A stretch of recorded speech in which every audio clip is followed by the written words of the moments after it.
ਸਤਿ ਸ਼੍ਰੀ ਅਕਾਲ ਜੀ। ਹਮਦਰ ਟੀਵੀ ਦੇਖਣ ਵਾਲੇ ਸਾਰੇ ਦਰਸ਼ਕਾਂ ਦਾ ਸਵਾਗਤ ਹੈ। ਪ੍ਰੋਗਰਾਮ ਇਮੀਗ੍ਰੇਸ਼ਨ ਮੈਟਰਸ ਵਿੱਚ ਮੈਂ ਹਾਂ ਤਰਨਜੀਤ ਕੌਰ ਘੁੰਮਣ ਹਾਜ਼ਰ ਹਾਂ ਜੀ ਲੈ ਕੇ ਤੁਹਾਡਾ ਆਪਣਾ ਪ੍ਰੋਗਰਾਮ, ਜਿਹਦੇ ਵਿੱਚ ਗੱਲਬਾਤ ਕਰਾਂਗੇ ਅਸੀਂ ਕੈਨੇਡੀਅਨ ਇਮੀਗ੍ਰੇਸ਼ਨ ਸੰਬੰਧੀ। ਸੋ ਤੁਹਾਡਾ ਕੋਈ ਵੀ ਸਵਾਲ ਹੈਗਾ, ਸਾਨੂੰ ਅੱਜ ਦੇ ਲਾਈਵ ਪ੍ਰੋਗਰਾਮ ਵਿੱਚ ਤੁਸੀਂ ਕਾਲ ਕਰ ਸਕਦੇ ਹੋ। ਸੋ ਤੁਹਾਡੇ ਸਵਾਲਾਂ ਦੇ ਵੀ ਜਵਾਬ ਦੇਵਾਂਗੇ। ਅੱਜ ਦਾ ਪ੍ਰੋਗਰਾਮ ਖਾਸ ਤੌਰ ਤੇ ਟਰੱਕ ਡਰਾਈਵਰ ਵੀਰਾਂ ਦੇ ਲਈ ਹੈ। ਤੁਸੀਂ ਕੈਨੇਡਾ ਵਿੱਚੋਂ, ਕੈਨੇਡਾ ਤੋਂ ਬਾਹਰ ਹੋ, ਕੈਨੇਡਾ ਦੇ ਵੱਲੋਂ ਤੁਹਾਡੇ ਲਈ ਕੀ ਖੁਸ਼ਖਬਰੀ ਸਾਹਮਣੇ ਆ ਰਹੀ ਹੈ ਉਹਦੇ ਬਾਰੇ ਤੁਹਾਨੂੰ ਜਾਣਕਾਰੀ ਦੇਵਾਂਗੇ। ਸੋ ਟਰੱਕ ਡਰਾਈਵਰਸ, ਜੇਕਰ ਤੁਹਾਡਾ ਕੋਈ ਸਵਾਲ ਹੈ ਸਾਨੂੰ ਕਾਲ ਕਰ ਸਕਦੇ ਹੋ। ਇਸ ਤੋਂ ਇਲਾਵਾ ਲੇਟੈਸਟ ਡਰਾ ਨਿਕਲਿਆ ਐਕਸਪ੍ਰੈਸ ਐਂਟਰੀ ਦਾ, ਉਹਦੇ ਬਾਰੇ ਅਸੀਂ ਗੱਲਬਾਤ ਕਰਾਂਗੇ ਤੇ ਨਾਲ ਦੀ ਨਾਲ ਕੁਝ ਆંકੜਿਆਂ ਦੇ ਉੱਤੇ ਵੀ ਗੱਲਬਾਤ ਕਰਾਂਗੇ ਕੈਨੇਡੀਅਨ ਇਮੀਗ੍ਰੇਸ਼ਨ ਸੰਬੰਧੀ। ਸੋ ਤੁਹਾਡਾ ਕੋਈ ਵੀ ਸਵਾਲ ਹੈ ਲਾਈਵ ਪ੍ਰੋਗਰਾਮ 'ਚ ਕਾਲ ਕਰ ਸਕਦੇ ਹੋ। ਤੁਹਾਡੇ ਸਵਾਲਾਂ ਦੇ ਜਵਾਬ ਦੇਣ ਲਈ ਤੇ ਅੱਜ ਦੇ ਮੁੱਦੇ ਉੱਤੇ ਗੱਲਬਾਤ ਕਰਨ ਲਈ ਸਾਡੇ ਨਾਲ ਜੁੜ ਚੁੱਕੇ ਨੇ ਜੀ ਆਈਸੀਸੀ ਇਮੀਗ੍ਰੇਸ਼ਨ ਤੋਂ ਮਿਸਟਰ ਮਨੂ ਦੱਤਾ ਜੀ। ਸਵਾਗਤ ਹੈ ਸਰ। ਤਰਨ ਜੀ, ਥੈਂਕ ਯੂ ਵੈਰੀ ਮਚ। ਸਭ ਤੋਂ ਪਹਿਲਾਂ ਤਾਂ ਤੁਹਾਨੂੰ ਤੇ ਸਾਰੇ ਵਿਊਅਰਸ ਨੂੰ ਆਈਸੀਸੀ ਇਮੀਗ੍ਰੇਸ਼ਨ ਦੀ ਸਮੁੱਚੀ ਟੀਮ ਵੱਲੋਂ MD Manu Datta and RD Ripudaman Singh Dhillon ਵੱਲੋਂ ਸਤਿ ਸ਼੍ਰੀ ਅਕਾਲ, ਨਮਸਕਾਰ ਐਂਡ ਆਦਾਬ and thank you very much for having us on air. ਕੀ ਹਾਲ ਚਾਲ ਨੇ? ਥੈਂਕ ਯੂ ਤਰਨ ਜੀ, ਆਲ ਗੁੱਡ। ਦੀਵਾਲੀ ਕਿੱਦਾਂ ਦੀ ਰਹੀ? ਤਰਨ, ਦੀਵਾਲੀ ਤਾਂ ਬਹੁਤ ਵਧੀਆ ਸੀ, ਬਟ ਦੀਵਾਲੀ ਤੋਂ ਬਾਅਦ ਜਿਹੜੇ ਵੀਡੀਓ ਆਏ ਸੀ ਉਹ ਥੋੜੇ ਡਿਸਟਰਬਿੰਗ ਸੀਗੇ, ਜਿਹੜੇ ਕੁਝ ਇੱਕ ਮਾਲਸ ਦੇ ਵਿੱਚੋਂ ਆਏ। ਬਿਲਕੁਲ ਉਮੀਦ ਕਰਦੇ ਹਾਂ ਕਿ ਚਲੋ ਇਹਨਾਂ ਉੱਤੇ ਵੀ ਕਾਰਵਾਈ ਹੋਏਗੀ ਤੇ ਥੋੜਾ ਮਾਹੌਲ ਖਰਾਬ ਹੋਣ 'ਚ ਥੋੜੀ ਜੀ ਜਿਹੜੀ ਵਾਧਾ ਹੋ ਰਿਹਾ ਉਹ ਘਟੇਗਾ। ਐਬਸੋਲੂਟਲੀ। ਤੇ ਆਪਾਂ ਗੱਲ ਕਰਦੇ ਹਾਂ ਲੇਟੈਸਟ ਹੁਣੀ ਇੱਕ ਵੱਡੀ ਖਬਰ ਆ ਰਹੀ ਹੈ, ਜਿਹੜਾ ਐਕਸਪ੍ਰੈਸ ਐਂਟਰੀ ਦਾ ਡਰਾ ਨਿਕਲਿਆ ਵਾ। ਸਭ ਤੋਂ ਵੱਡੀ ਖਬਰ ਕਿ 500 ਤੋਂ ਥੋੜਾ ਥੱਲੇ ਆ ਗਿਆ। ਬਿਲਕੁਲ ਤਰਨ ਜੀ, ਕਾਫੀ ਦੇਰ ਤੋਂ ਅਸੀਂ ਵੇਟ ਕਰਦੇ ਪਏ ਸੀ ਕਿ ਡਰਾਜ਼ ਕਦੋਂ ਥੱਲੇ ਆ ਰਹੇ ਨੇ। ਸੋ ਫਾਈਨਲੀ ਅੱਜ ਦਾ ਜਿਹੜਾ ਡਰਾ ਹੈਗਾ ਜੀ 500 ਦੇ ਸਕੋਰ ਤੋਂ ਥੱਲੇ ਆ ਗਿਆ। 496 ਕੱਟ ਆਫ ਰਿਹਾ ਹੈਗਾ, 496 ਕੱਟ ਆਫ ਗਿਆ, 4750 ਇਨਵੀਟੇਸ਼ਨ ਦਿੱਤੇ ਗਏ ਨੇ। ਸੋ ਹੁਣ ਬੇਸਿਕਲੀ ਡਰਾਜ਼ ਵਧੇ ਜਾਣਗੇ ਹੋਰ ਵੀ, and this is a very good time. ਜਿਹੜੇ ਦੋਸਤਾਂ ਨੇ ਜਿਨ੍ਹਾਂ ਦੇ ਕੋਲ ਆਈਲੈਟਸ ਹੈਗੀ ਹੈ 8777 ਦੀ, ਮਾਸਟਰਸ ਹੈਗੀ ਹੈ, 30 ਸਾਲ ਤੋਂ ਘੱਟ ਏਜ ਹੈਗੀ ਹੈ, ਘੱਟੋ ਘੱਟ 3 ਸਾਲ ਦਾ ਐਕਸਪੀਰੀਅੰਸ ਹੈਗਾ outside India, outside Canada, right away they will get picked up in next 2 months। ਉਹਨਾਂ ਦੇ ਐਪਲੀਕੇਸ਼ਨ ਪਿਕ ਹੋਣ ਦੇ ਚਾਂਸਸ ਬਹੁਤ ਅੱਛੇ ਹੈਗੇ ਨੇ। ਹਾਂ, ਜਿਹੜੇ 30 ਕ੍ਰਾਸ ਕਰ ਗਏ ਨੇ, 8777 ਨਹੀਂ ਹੈਗਾ, ਉਹ ਜੌਬ ਆਫਰ ਤੋਂ ਬਿਨਾ ਇਸ ਟਾਈਮ ਤੇ ਲੱਗਦਾ ਨਹੀਂ ਕਿ ਅੱਗੇ 3 ਤੇ 6 ਮਹੀਨਿਆਂ ਦੇ ਵਿੱਚ ਹੋ ਪਾਏਗਾ ਉਹਨਾਂ ਦਾ। ਜੀ ਗੱਲ ਕਰਾਂਗੇ ਇਹਦੇ ਬਾਰੇ ਵਿੱਚ। ਆਪਣੇ ਨਾਲ ਕਾਲਰਸ ਜੁੜਨੇ ਸ਼ੁਰੂ ਹੋ ਗਏ ਨੇ। ਸਤਿ ਸ਼੍ਰੀ ਅਕਾਲ ਜੀ, ਕਿੱਥੋਂ ਬੋਲ ਰਹੇ ਹੋ, ਕੀ ਸਵਾਲ ਹੈ? ਮੇਰਾ ਕੁਐਸਚਨ ਹੈ ਕਿ ਮੈਂ ਨਾ ਆਪਣੀ ਵਾਈਫ ਦਾ ਨਾਮ ਐਡ ਕਰਾਇਆ ਸੀ ਤੇ ਸਟੋਰੀ ਸਿਟੀਜ਼ਨਸ਼ਿਪ ਲਈ ਆਥਾਈ ਸੀ, ਪਿਛਲੇ ਨੈਫਸ ਐਡ ਕਰਾ ਕੇ ਭੇਜਤਾ ਸੀ। ਉਹਨਾਂ ਨੇ ਸਾਨੂੰ ਦਸੰਬਰ ਦੀ ਡੇਟ ਦਿੱਤੀ ਹੈ ਤਾਂ ਉਹਨਾਂ ਨੇ ਕਿਹਾ ਸੀ ਅਸੀਂ ਅਜੇ ਅਪਡੇਟ ਕਰਾਂਗੇ ਨੇਮ, ਮਤਲਬ ਐਡ ਕਰਾਇਆ ਸਰ ਨੇਮ ਐਡ ਕਰਾਇਆ। ਪਰ ਹੁਣ ਜਿਹੜੀ ਸਾਨੂੰ ਅੱਜ ਮੈਨੂੰ ਇਹਨਾਂ ਦੀ ਈਮੇਲ ਆਈ ਹੈ ਉਹ ਪੁਰਾਣੇ ਨਾਮ ਤੇ ਹੀ ਆ ਗਈ ਹੈ ਤੇ ਆਟੋਮੈਟਿਕ ਹੋ ਗਿਆ ਉਹਨਾਂ ਉਸੇ ਦਿਨ ਪ੍ਰੋਫਾਈਲ 'ਚ, ਜਾਂ ਮੈਨੂੰ ਉਹਨਾਂ ਨੂੰ ਫਿਰ ਤੱਕ ਕੰਟੈਕਟ ਕਰਨਾ ਚਾਹੀਦਾ? ਠੀਕ ਹੈ ਜੀ, ਲਈ ਠੀਕ ਹੈ ਜੀ, ਤੁਸੀਂ ਟੀਵੀ ਸਕਰੀਨ ਤੇ ਆਨਸਰ ਸੁਣ ਸਕਦੇ ਹੋ। ਥੈਂਕ ਯੂ ਸੋ ਮਚ ਕਾਲ ਕਰਨ ਲਈ। ਜੀ ਸਰ, ਜੇ ਓਥ ਆਈ ਸੀਗੀ ਤੁਸੀਂ ਸਾਰਾ ਕੁਝ ਅਪਡੇਟ ਕਰ ਦਿੱਤਾ ਹੈਗਾ, it should have happened, but you can always do a follow up mail on that. ਜੀ ਬਿਲਕੁਲ। ਤੇ ਸਰ ਆਪਾਂ ਜਿਵੇਂ ਗੱਲਬਾਤ ਕਰ ਰਹੇ ਸੀ, ਜੋ ਡਰਾ ਇਸ ਵਾਰੀ ਨਿਕਲਿਆ, ਸੋ ਤੁਸੀਂ ਦੱਸ ਰਹੇ ਸੀ ਕਿੰਨਾਂ ਲਈ ਓਪਰਚੁਨਿਟੀਜ਼ ਕਿਵੇਂ ਹੋ ਸਕਦੀਆਂ ਨੇ। ਸੋ 500 ਤੋਂ ਡਰਾ ਤਾਂ ਨੀਚੇ ਆਉਣਾ ਸ਼ੁਰੂ ਹੋ ਗਿਆ, ਬਟ ਸਟਿਲ ਹਜੇ ਵੀ ਬਹੁਤ ਉੱਪਰ ਹੈਗਾ। ਸੋ ਜਿਹੜੇ ਓਪਰਚੁਨਿਟੀ ਦੇਖ ਰਹੇ ਨੇ ਵਿਦਆਊਟ, ਤੁਸੀਂ ਕਹਿ ਰਹੇ ਹੋ ਜੌਬ ਲੈਟਰ ਮੁਸ਼ਕਿਲ ਹੈ। ਤਰਨ, ਜਿਨ੍ਹਾਂ ਦੀ ਏਜ 30 ਕ੍ਰਾਸ ਕਰ ਗਈ ਹੋਈ ਹੈ, 32 ਸਾਲ ਹੈਗੇ ਨੇ, 35 ਸਾਲ ਹੈਗੇ ਨੇ, 40 ਸਾਲ ਹੈਗੇ ਨੇ ਜਾਂ 45 ਸਾਲ ਹੈਗੇ ਨੇ, ਉਹਨਾਂ ਦਾ ਬਿਨਾਂ ਜੌਬ ਆਫਰ ਦੇ ਕੰਮ ਹੋਣ ਵਾਲਾ ਨਹੀਂ ਹੈਗਾ ਐਜ਼ ਆਫ ਟੁਡੇ। ਜੋ ਹਾਲਾਤ ਬਣ ਰਹੇ ਨੇ ਅਗਲੇ 3 ਤੋਂ 6 ਮਹੀਨਿਆਂ ਦੇ ਵਿੱਚ ਵੀ ਵਿਲ ਸੀ ਕਿ ਸਕੋਰ ਜਿਹੜਾ ਹੈਗਾ 470 ਤੱਕ ਆਉਣ ਦੀ ਉਮੀਦ ਹੈਗੀ ਹੈ। ਐਂਡ ਜੇ 450 ਤੋਂ ਥੱਲੇ ਤੁਹਾਡਾ ਪ੍ਰੋਫਾਈਲ ਹੈਗਾ, 450 ਤੋਂ ਥੱਲੇ ਤੁਸੀਂ ਬੈਠੇ ਹੋਏ ਹੋ, ਤੇ look for a job offer, look for a job offer from a Canadian EMPLOYER। ਉਹ ਤੁਹਾਨੂੰ ਜੌਬ ਆਫਰ ਦੇ ਵੀ ਪੁਆਇੰਟਸ ਐਡ ਹੋਣਗੇ ਤੁਹਾਡੇ ਪ੍ਰੋਫਾਈਲ ਦੇ ਵਿੱਚ, ਨਾਲ ਦੀ ਨਾਲ ਕੈਨੇਡੀਅਨ ਐਕਸਪੀਰੀਅੰਸ ਦੇ ਪੁਆਇੰਟਸ ਵੀ 1 ਸਾਲ ਦੇ ਐਡ ਹੋਣਗੇ। ਉਹਦੇ ਨਾਲ ਤੁਹਾਡੇ ਆਰਾਮ ਨਾਲ ਪਿਕ ਹੋਣ ਦੇ ਚਾਂਸਸ ਬਣ ਜਾਣਗੇ। ਇਹਦੇ ਨਾਲ ਤਰਨ, ਜਿਨ੍ਹਾਂ ਦਾ ਸਕੋਰ 400 ਤੋਂ ਵੀ ਥੱਲੇ ਹੈਗਾ ਜਾਂ 425 ਤੇ 420 ਤੇ ਬੈਠੇ ਹੋਏ ਨੇ, 410 ਤੇ ਬੈਠੇ ਹੋਏ ਨੇ ਜਾਂ 400 ਤੋਂ ਥੱਲੇ ਹੈ, ਤੇ ਲੁੱਕ ਫॉर ਅ PNP, ਤਾਂ ਕਿ PNP ਦੇ ਵਿੱਚ ਤੁਸੀਂ ਆਰਾਮ ਨਾਲ ਕੁਆਲੀਫਾਈ ਕਰ ਜਾਓ। ਉਸ ਚੀਜ਼ ਦੇ ਉੱਤੇ ਕੰਮ ਕਰੋ। ਐਂਡ ਇਨ ਕੇਸ ਤੁਹਾਡੇ ਕੋਲ ਵਿਜ਼ਿਟ ਵੀਜ਼ਾ ਲੱਗਾ ਹੋਇਆ, come look for a job offer, because ਆਪ ਜਿਹੜੀ ਪਬਲਿਕ ਪਾਲਿਸੀ ਹੈਗੀ ਹੈ ਵਰਕ ਪਰਮਿਟ ਦੀ, ਉਹ ਐਗਜ਼ਿਸਟ ਕਰਨੀ ਹੈਗੀ ਹੈ ਫੈਬਰੀ 28 2023 ਤੱਕ। ਸੋ 23 ਤੋਂ ਪਹਿਲਾਂ ਜੇ ਤੁਸੀਂ LMIA ਲੈ ਕੇ ਵਰਕ ਪਰਮਿਟ ਲੈ ਲੈਂਦੇ ਹੈਗੇ ਹੋ, ਤੇ ਤੁਹਾਡੇ ਈਵਨ ਏਜ ਜ਼ਿਆਦਾ ਵੀ ਹੈਗੀ ਹੈ, 50 ਵੀ ਹੈਗੀ ਹੈ, ਤਾਂ ਵੀ ਤੁਹਾਡੇ PNP ਦੇ ਵਿੱਚ ਪਿਕ ਹੋਣ ਦੇ ਚਾਂਸਸ ਵੱਧ ਜਾਣਗੇ। ਐਂਡ ਈਵਨ ਬੇਸਿਕ ਜੌਬਸ ਦੇ ਨਾਲ ਤੁਸੀਂ ਪਰਮਾਨੈਂਟ ਰੈਜ਼ੀਡੈਂਸੀ ਹਾਸਲ ਕਰ ਸਕਦੇ ਹੋ। ਤਰਨ ਜੀ, ਸਿਰਫ 3 ਚੀਜ਼ਾਂ ਮੇਨ ਹੈਗੀਆਂ, ਗ੍ਰੇਡ 12, 4 ਬੈਂਡਸ, 1 ਸਾਲ ਦਾ ਆਕੂਪੇਸ਼ਨ ਇਨ ਡਿਮਾਂਡ ਦੇ ਵਿੱਚ ਐਕਸਪੀਰੀਅੰਸ, EMPLOYER ਕੁਆਲੀਫਾਈਡ, ਤੇ ਤੁਹਾਡੀ PNP ਦੇ ਵਿੱਚ ਤੁਸੀਂ ਵਿਦ ਫੈਮਿਲੀ ਕੁਆਲੀਫਾਈ ਕਰ ਸਕਦੇ ਹੋ। ਗੱਲ ਕਰਾਂਗੇ, ਨੈਕਸਟ ਕਾਲਰ ਜੁੜ ਗਏ ਨੇ। ਸਤਿ ਸ਼੍ਰੀ ਅਕਾਲ ਜੀ, ਕਿੱਥੋਂ ਬੋਲ ਰਹੇ ਹੋ ਤੇ ਕੀ ਸਵਾਲ ਹੈ?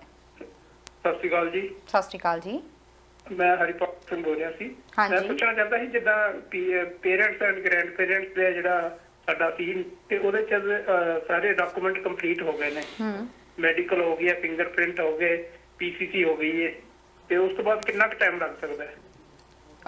ਕਦੋਂ ਆਇਆ ਸੀ ਤੁਹਾਡਾ ਡਰਾ ਦੇ ਵਿੱਚ ਨਾਮ? Last year. Last year. ਤੁਸੀਂ ਟੀਵੀ ਸਕਰੀਨ ਤੇ ਆਨਸਰ ਸੁਣ ਸਕਦੇ ਹੋ ਜੀ। ਥੈਂਕ ਯੂ ਸੋ ਮਚ, ਤੁਸੀਂ ਪ੍ਰੋਗਰਾਮ ਦੇ ਵਿੱਚ ਕਾਲ ਕੀਤੀ ਹੈ ਜੀ। ਜੀ ਜੀ ਸਰ। ਤਰਨ ਜਿੰਨੇ ਵੀ ਸਾਡੇ ਪੇਰੈਂਟਸ ਗ੍ਰੈਂਡ ਪੇਰੈਂਟਸ ਦੀ ਐਪਲੀਕੇਸ਼ਨ ਦਾ ਪ੍ਰੋਸੈਸਿੰਗ ਟਾਈਮ ਉਹ 1.5 ਸਾਲ ਤੋਂ ਲੈ ਕੇ ਤਕਰੀਬਨ 2.5 ਸਾਲ ਦਾ processing time on an average ਚੱਲ ਰਿਹਾ ਹੈਗਾ। ਸੋ ਤੁਹਾਡਾ ਟਾਈਮ ਤੁਸੀਂ ਵੈਲ ਵਿਦਨ ਟਾਈਮ ਹੈਗੇ ਹੋ ਜੀ। ਸੋ ਜਸਟ ਬੀ ਪੇਸ਼ੈਂਟ। ਤਰਨ ਇੱਕ ਚੀਜ਼ ਹੋਰ ਕਹੂੰਗਾ, ਜਿਹੜਾ ਪੇਰੈਂਟਸ ਗ੍ਰੈਂਡ ਪੇਰੈਂਟਸ ਦੇ ਇਨਵੀਟੇਸ਼ਨਸ ਆਣੇ ਸ਼ੁਰੂ ਹੋਏ ਸੀਗੇ, 23,100 ਇਨਵੀਟੇਸ਼ਨ ਆਣਾ ਸੀਗਾ, ਉਹ 23,100 ਇਨਵੀਟੇਸ਼ਨ ਗਵਰਨਮੈਂਟ ਭੇਜ ਚੁੱਕੀ ਹੈਗੀ ਹੈ। ਸੋ ਆਪਣੇ ਆਪਣੇ ਈਮੇਲ ਜ਼ਰੂਰ ਚੈੱਕ ਕਰੋ। ਜਿਸ ਕੰਸਲਟੈਂਟ ਲਾਇਰ ਤੋਂ ਐਪਲੀਕੇਸ਼ਨ ਪੁੱਟ ਅਪ ਕੀਤੀ ਸੀ ਉਹਨਾਂ ਨਾਲ ਫੋਲੋ ਅਪ ਜ਼ਰੂਰ ਕਰੋ ਐਂਡ ਮੇਕ ਸ਼ੋਰ ਕਿ to check the status on your applications. ਕਿਤੇ ਤੁਸੀਂ ਸਹੀ ਮਾਇਨਿਆਂ ਦੇ ਵਿੱਚ ਲੱਕੀ ਹੈਗੇ ਹੋ, ਬਿਕੋਜ਼ ਇੰਨੀ ਸਾਰੀਆਂ ਐਪਲੀਕੇਸ਼ਨਸ ਦੇ ਵਿੱਚੋਂ ਤੁਹਾਡਾ 23,100 ਦਾ ਇਨਵੀਟੇਸ਼ਨਸ ਆਇਆ ਐਂਡ ਕੋਈ ਵੀ ਹੁਣ ਗਲਤੀ ਇਹੋ ਜਿਹੀ ਨਹੀਂ ਹੋਣੀ ਚਾਹੀਦੀ ਜਿਹਦੇ ਕਰਕੇ ਤੁਹਾਡੀ ਫਾਈਲ ਡਿਲੇ ਹੋਵੇ ਜਾਂ ਫਾਈਲ ਵਾਪਸ ਆ ਜਾਵੇ। ਸੋ ਤੁਹਾਡੇ ਪੇਰੈਂਟਸ, ਤੁਹਾਡੇ grandparents and you are really lucky to get this invitation. Make sure ਤੁਸੀਂ ਜੁਡੀਸ਼ੀਅਸਲੀ ਇਹਦਾ ਯੂਜ਼ ਕਰੋ। ਬਿਲਕੁਲ ਸਰ। ਤੇ ਆਪਾਂ ਵਾਪਸ ਆਪਣੇ ਟੌਪਿਕ ਦੇ ਉੱਤੇ ਆਈਏ। ਡਰਾ ਦੀ ਆਪਾਂ ਗੱਲ ਕਰ ਸੀ, 4750 ਇਸ ਵਾਰੀ ਇਨਵੀਟੇਸ਼ਨਸ ਭੇਜੇ ਗਏ ਨੇ। ਸੋ ਆਉਣ ਵਾਲੇ ਸਮੇਂ ਦੇ ਵਿੱਚ ਇਸ ਤੋਂ ਵੀ ਥੱਲੇ ਜਾਣ ਦੀ, ਜਿਵੇਂ ਤੁਸੀਂ ਕਿਹਾ ਕਿ ਆਉਣ ਵਾਲੇ ਕੁਝ ਸਮੇਂ ਦੇ ਵਿੱਚ ਇਸ ਤੋਂ ਵੀ ਥੱਲੇ ਜਾਣ ਦੀ ਸੰਭਾਵਨਾ ਹੈਗੀ ਆ। ਨੈਕਸਟ ਥੋੜੀ ਜਿਹੀ ਗੱਲ ਕਰ ਲੈਂਦੇ ਆਪਾਂ ਟਰੱਕ ਡਰਾਈਵਰਸ ਦੇ ਬਾਰੇ ਵਿੱਚ। ਸੋ ਕਹਿ ਰਹੇ ਸੀ ਟਰੱਕ ਡਰਾਈਵਰਸ ਦੇ ਬਾਰੇ ਵਿੱਚ ਕੁਝ ਨਵੀਆਂ ਅਪਡੇਟਸ ਆ ਰਹੀਆਂ ਨੇ। ਤਰਨਜੀਤ, ਸਭ ਤੋਂ ਵੱਡੀ ਅਪਡੇਟ ਤੇ ਟਰੱਕ ਡਰਾਈਵਰਸ ਦੀ ਆ ਹੈਗੀ ਹੈ ਕਿ ਨਵੰਬਰ 16 ਤੋਂ ਜਿਹੜਾ ਨੌਕ ਸਿਸਟਮ ਹੈਗਾ ਉਹ ਨੌਕ ਸਿਸਟਮ ਤੋਂ ਟੀਅਰ ਸਿਸਟਮ ਦੇ ਵਿੱਚ ਜਾ ਰਹੇ ਹੈ। ਜਿਹੜਾ ਟਰੱਕ ਡਰਾਈਵਿੰਗ ਦਾ ਨੌਕ ਹੈਗਾ ਆ ਉਹ ਟੀਅਰ ਦੇ ਵਿੱਚ ਨੌਕ ਬੀ ਦੇ ਵਿੱਚ ਜਾ ਰਿਹਾ ਹੈਗਾ। ਸੋ ਟੀਅਰ ਦੇ ਇਹਦੇ ਵਿੱਚ ਜਾ ਰਿਹਾ ਜਿਹਦੇ ਵਿੱਚ ਉਹਨਾਂ ਦੇ ਸਪਾਊਸ ਨੂੰ, ਉਹਨਾਂ ਦੇ ਬੱਚਿਆਂ ਨੂੰ dependent work permit and study permit ਮਿਲਣ ਦੀ ਐਲੀਜੀਬਿਲਟੀ ਮਿਲ ਜਾਏਗੀ। ਸੋ ਸਭ ਤੋਂ ਇੰਪੋਰਟੈਂਟ ਚੀਜ਼ ਆਏਗੀ ਹੈ। ਸੋ ਜਿੰਨੇ ਵੀ ਟਰੱਕ ਡਰਾਈਵਰਸ ਹੈਗੇ ਨੇ, this is the best time, because ਬਹੁਤ ਸਾਰੇ ਤਰ੍ਹਾਂ ਤੁਹਾਨੂੰ ਯਾਦ ਆ ਸਾਡੇ ਪ੍ਰੋਗਰਾਮ ਤੇ ਕਿੰਨੇ ਫੋਨ ਆਉਂਦੇ ਸੀਗੇ ਕਿ ਸਾਡੇ ਮੇਰੀ ਸਪਾਊਸ ਬੈਕ ਹੋਮ ਹੈਗੀ, ਮੇਰਾ ਕੇਸ ਨਹੀਂ ਬਣ ਰਿਹਾ, ਥਰੂ ਨਹੀਂ ਹੋ ਰਿਹਾ। ਨਾਓ ਇਜ਼ ਦਾ ਬੈਸਟ ਟਾਈਮ ਕਿ ਤੁਹਾਡੇ ਸਪਾਊਸ ਵੀ ਇੱਥੇ ਹੋਣਗੇ, ਤੁਸੀਂ ਵੀ, ਤੁਹਾਡੇ ਬੱਚੇ ਵੀ ਇੱਥੇ ਹੋਣਗੇ, ਪੜ੍ਹ ਸਕਣਗੇ, ਸੈਟਲਮੈਂਟ ਹੋ ਸਕੇਗੀ and you will all B part of the system. And ਸਭ ਤੋਂ ਇੰਪੋਰਟੈਂਟ ਚੀਜ਼ ਹੈ, ਜੇ ਈਵਨ ਯੂਨੀਵਰਸਿਟੀ ਦੇ ਵਿੱਚ ਬੱਚੇ ਚਲੇ ਗਏ, they will be able to pay the local fees. So ਆਹ ਸਭ ਤੋਂ ਇੰਪੋਰਟੈਂਟ ਚੀਜ਼ ਤੁਹਾਡੇ ਵਾਸਤੇ ਹੋ ਰਹੀ ਹੈ। ਹੁਣ ਤਰਨ ਸਾਡੇ ਕੋਲ ਕੁਝ ਓਪਨਿੰਗਸ ਹੈਗੀਆਂ ਟਰੱਕ ਡਰਾਈਵਰਸ ਵਾਸਤੇ। ਸਾਡੇ ਕੋਲ ਵੀ ਹੈਵ ਸਰਟਨ ਓਪਨਿੰਗਸ ਐਂਡ ਇਹੋ ਜਿਹੀਆਂ ਕੰਪਨੀਆਂ ਹੈਗੀਆਂ ਜਿਹੜੀਆਂ PNPs ਦੇ ਵਿੱਚ ਆਪਣੇ ਟਰੱਕ ਡਰਾਈਵਰਸ ਨੂੰ ਪਰਮਾਨੈਂਟ ਰੈਜ਼ੀਡੈਂਸੀ ਵੀ ਕਰਾਉਣਗੀਆਂ। ਸੋ 3-4 ਚੀਜ਼ਾਂ ਮੇਨ ਹੈਗੀਆਂ ਜੀ। ਤੁਹਾਡੇ ਕੋਲ ਮਿਨੀਮਮ ਗ੍ਰੇਡ 12 ਜ਼ਰੂਰ ਹੋਣੀ ਚਾਹੀਦੀ ਹੈ, 4 ਬੈਂਡਸ ਆਈਲੈਟ ਜ਼ਰੂਰ ਹੋਣੇ ਚਾਹੀਦੇ ਨੇ। ਜੇ ਕੈਨੇਡੀਅਨ ਲਾਇਸੈਂਸ ਹੈਗਾ ਤੇ ਦਿਸ ਇਜ਼ ਦਾ ਟਾਈਮ ਤੁਸੀਂ ਸਾਡੇ ਆਫਿਸ ਨੂੰ ਕੰਟੈਕਟ ਕਰੋ। ਐਂਡ ਜੇ ਐਕਸਪੀਰੀਅੰਸ ਸਾਨੂੰ ਜ਼ਰੂਰ ਚਾਹੀਦਾ, ਬਿਕੋਜ਼ ਆ ਜਿਹੜੀ ਕੰਪਨੀਆਂ ਹੈਗੀਆਂ they are looking for experience drivers. Even Canada ਦੇ ਵਿੱਚ ਐਕਸਪੀਰੀਅੰਸ ਨਹੀਂ ਹੈਗਾ, ਦੈਟ ਇਜ਼ ਓਕੇ, ਬਟ ਜੇ ਪਿਛਲਾ ਐਕਸਪੀਰੀਅੰਸ ਹੈਗਾ, these options can work for you. So ਆ PNPs ਵਾਸਤੇ ਕੁਆਲੀਫਾਈ ਕਰਾਉਣਗੀਆਂ। ਨੋਵਾ ਸਕੋਸ਼ੀਆ, ਨਿਊ ਬ੍ਰਾਂਸਵਿਕ ਦੀਆਂ ਓਪਰਚੁਨਿਟੀਜ਼ ਹੈਗੀਆਂ, ਐਟਲਾਂਟਿਕ ਦੀਆਂ ਓਪਰਚੁਨਿਟੀਜ਼। ਤਾਂ ਜਿਹੜੇ ਲੇਟੈਸਟ ਨੰਬਰਸ ਆਏ ਨੇ ਨਾ, ਐਟਲਾਂਟਿਕ ਦੇ ਵਿੱਚ 3 ਟਾਈਮਸ ਪੋਪੂਲੇਸ਼ਨ ਗਰੋਥ ਹੋਇਆ ਇਮੀਗ੍ਰੈਂਟਸ ਦਾ। ਪਹਿਲੇ ਇਮੀਗ੍ਰੈਂਟ ਜਾਂਦਾ ਸੀ 1.2%, 1.3%, ਜਿਹੜੇ ਟੋਟਲ ਇਮੀਗ੍ਰੈਂਟਸ ਲੈਂਡ ਕਰਦੇ ਸੀ ਉਹਦਾ 1.1 ਮਤਲਬ ਇਹ ਸੀਗੇ। ਹੁਣ ਉਹਨਾਂ ਤੋਂ ਵੱਧ ਕੇ ਘੱਟੋ ਘੱਟ 3.5%, 3.5, 3.6% ਜਿਹੜੇ ਹੈਗੇ ਨੇ ਇਮੀਗ੍ਰੈਂਟਸ ਉਹ ਨੋਵਾ ਸਕੋਸ਼ੀਆ, ਨਿਊ ਬ੍ਰਾਂਸਵਿਕ ਨੂੰ ਪ੍ਰੈਫਰ ਕਰਨਾ ਸ਼ੁਰੂ ਹੋ ਗਏ ਨੇ, ਬਿਕੋਜ਼ ਅੱਜ ਦੀ ਤਰੀਕ ਦੇ ਵਿੱਚ ਕਾਸਟ ਆਫ ਲਿਵਿੰਗ ਉੱਥੇ ਬੈਟਰ ਹੈਗੀ ਹੈ। ਬਹੁਤ ਘੱਟ ਪ੍ਰਾਈਸਿਸ ਹੈਗੀਆਂ ਘਰਾਂ ਦੀਆਂ ਐਂਡ ਇੰਸ਼ੋਰੈਂਸ ਵਗੈਰਾ ਸੈਕਟਰਸ ਦੇ ਵਿੱਚ ਸਾਰਾ ਚੀਜ਼ਾਂ ਤੁਹਾਨੂੰ ਮੋਰ ਇਕਨੋਮਿਕਲ ਮਿਲਦੀਆਂ ਹੈਗੀਆਂ। ਸਭ ਤੋਂ ਇੰਪੋਰਟੈਂਟ ਚੀਜ਼ ਹੈਗੀ ਹੈ ਕਿ ਜਿਹੜਾ ਕੁਆਲਿਟੀ ਟਾਈਮ ਤੁਸੀਂ ਆਪਣੇ ਬੱਚਿਆਂ ਨਾਲ ਸਪੈਂਡ ਕਰ ਸਕਦੇ ਹੋ, ਬਿਕੋਜ਼ ਇੱਥੇ ਅਸੀਂ ਦੇਖਦੇ ਹਾਂ GTA ਦੇ ਵਿੱਚ ਤਾਂ ਕੁਆਲਿਟੀ ਟਾਈਮ ਦੇ ਵਿੱਚ ਦੀ ਗੱਲ ਕਰੀਏ ਤੇ ਟ੍ਰੈਫਿਕ ਟਾਈਮਸ ਦੇ ਵਿੱਚ ਸਵੇਰੇ ਤੇ ਸ਼ਾਮ ਤੁਸੀਂ 2-2, 3-3 ਘੰਟੇ ਖਰਾਬ ਕਰਦੇ ਹੋ। ਉੱਥੇ ਤੁਹਾਡਾ ਜਿਹੜਾ ਟਰੈਵਲ ਟਾਈਮ ਹੈਗਾ ਉਹ 10 ਮਿੰਟ ਤੋਂ ਲੈ ਕੇ 15 ਮਿੰਟ ਦੇ ਵਿੱਚ ਹੈਗਾ। ਸੋ 15 ਮਿੰਟ ਦੇ ਵਿੱਚ ਤੁਸੀਂ ਆਪਣੀ ਜੌਬ ਛੱਡ ਕੇ ਘਰ ਪਹੁੰਚ ਜਾਂਦੇ ਹੋ। You spend more time with the kids.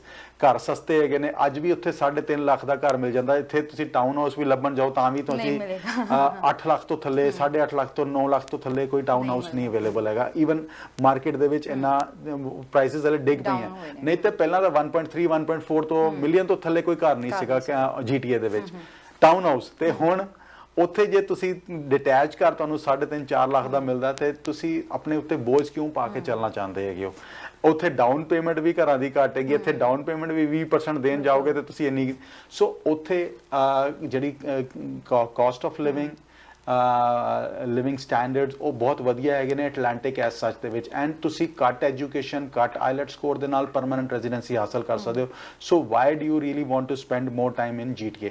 So information ਲੈਣਾ ਚਾਹੁੰਦੇ ਹੋ ਟਰੱਕਿੰਗ ਦੇ ਬਾਰੇ, LMIS ਦੇ ਨਾਲ ਹੈਗੇ ਨੇ। ਜੇ ਤੁਸੀਂ ਵਿਦਨ ਕੈਨੇਡਾ ਪ੍ਰੈਜ਼ੈਂਟ ਹੈਗੇ ਹੋ ਤੇ ਰਾਈਟ ਅਵੇ LMIA ਤੁਹਾਡਾ ਹੋ ਸਕਦਾ ਹੈਗਾ। ਐਂਡ ਨਿਊ ਬ੍ਰੰਸਵਿਕ ਦੀ ਇੱਕ ਰਿਕੁਆਇਰਮੈਂਟ ਹੈਗੀ ਤਰ੍ਹਾਂ ਕਿ ਤੁਹਾਡੇ ਕੋਲ ਮਿਨੀਮਮ 2 ਇਅਰਸ ਦਾ ਟਰੱਕਿੰਗ ਦਾ ਐਕਸਪੀਰੀਅੰਸ ਜ਼ਰੂਰ ਹੋਣਾ ਚਾਹੀਦਾ। ਸੋ ਜੇ 1.5 ਸਾਲ ਦਾ ਐਕਸਪੀਰੀਅੰਸ ਬਾਹਰ ਹੈਗਾ, ਸਿਰਫ 6 ਮਹੀਨੇ ਨਿਊ ਬ੍ਰੰਸਵਿਕ ਦੇ ਵਿੱਚ ਕੰਮ ਕਰਕੇ ਤੁਸੀਂ PNP ਦੀ ਐਪਲੀਕੇਸ਼ਨ ਲਗਾ ਸਕਦੇ ਹੋ।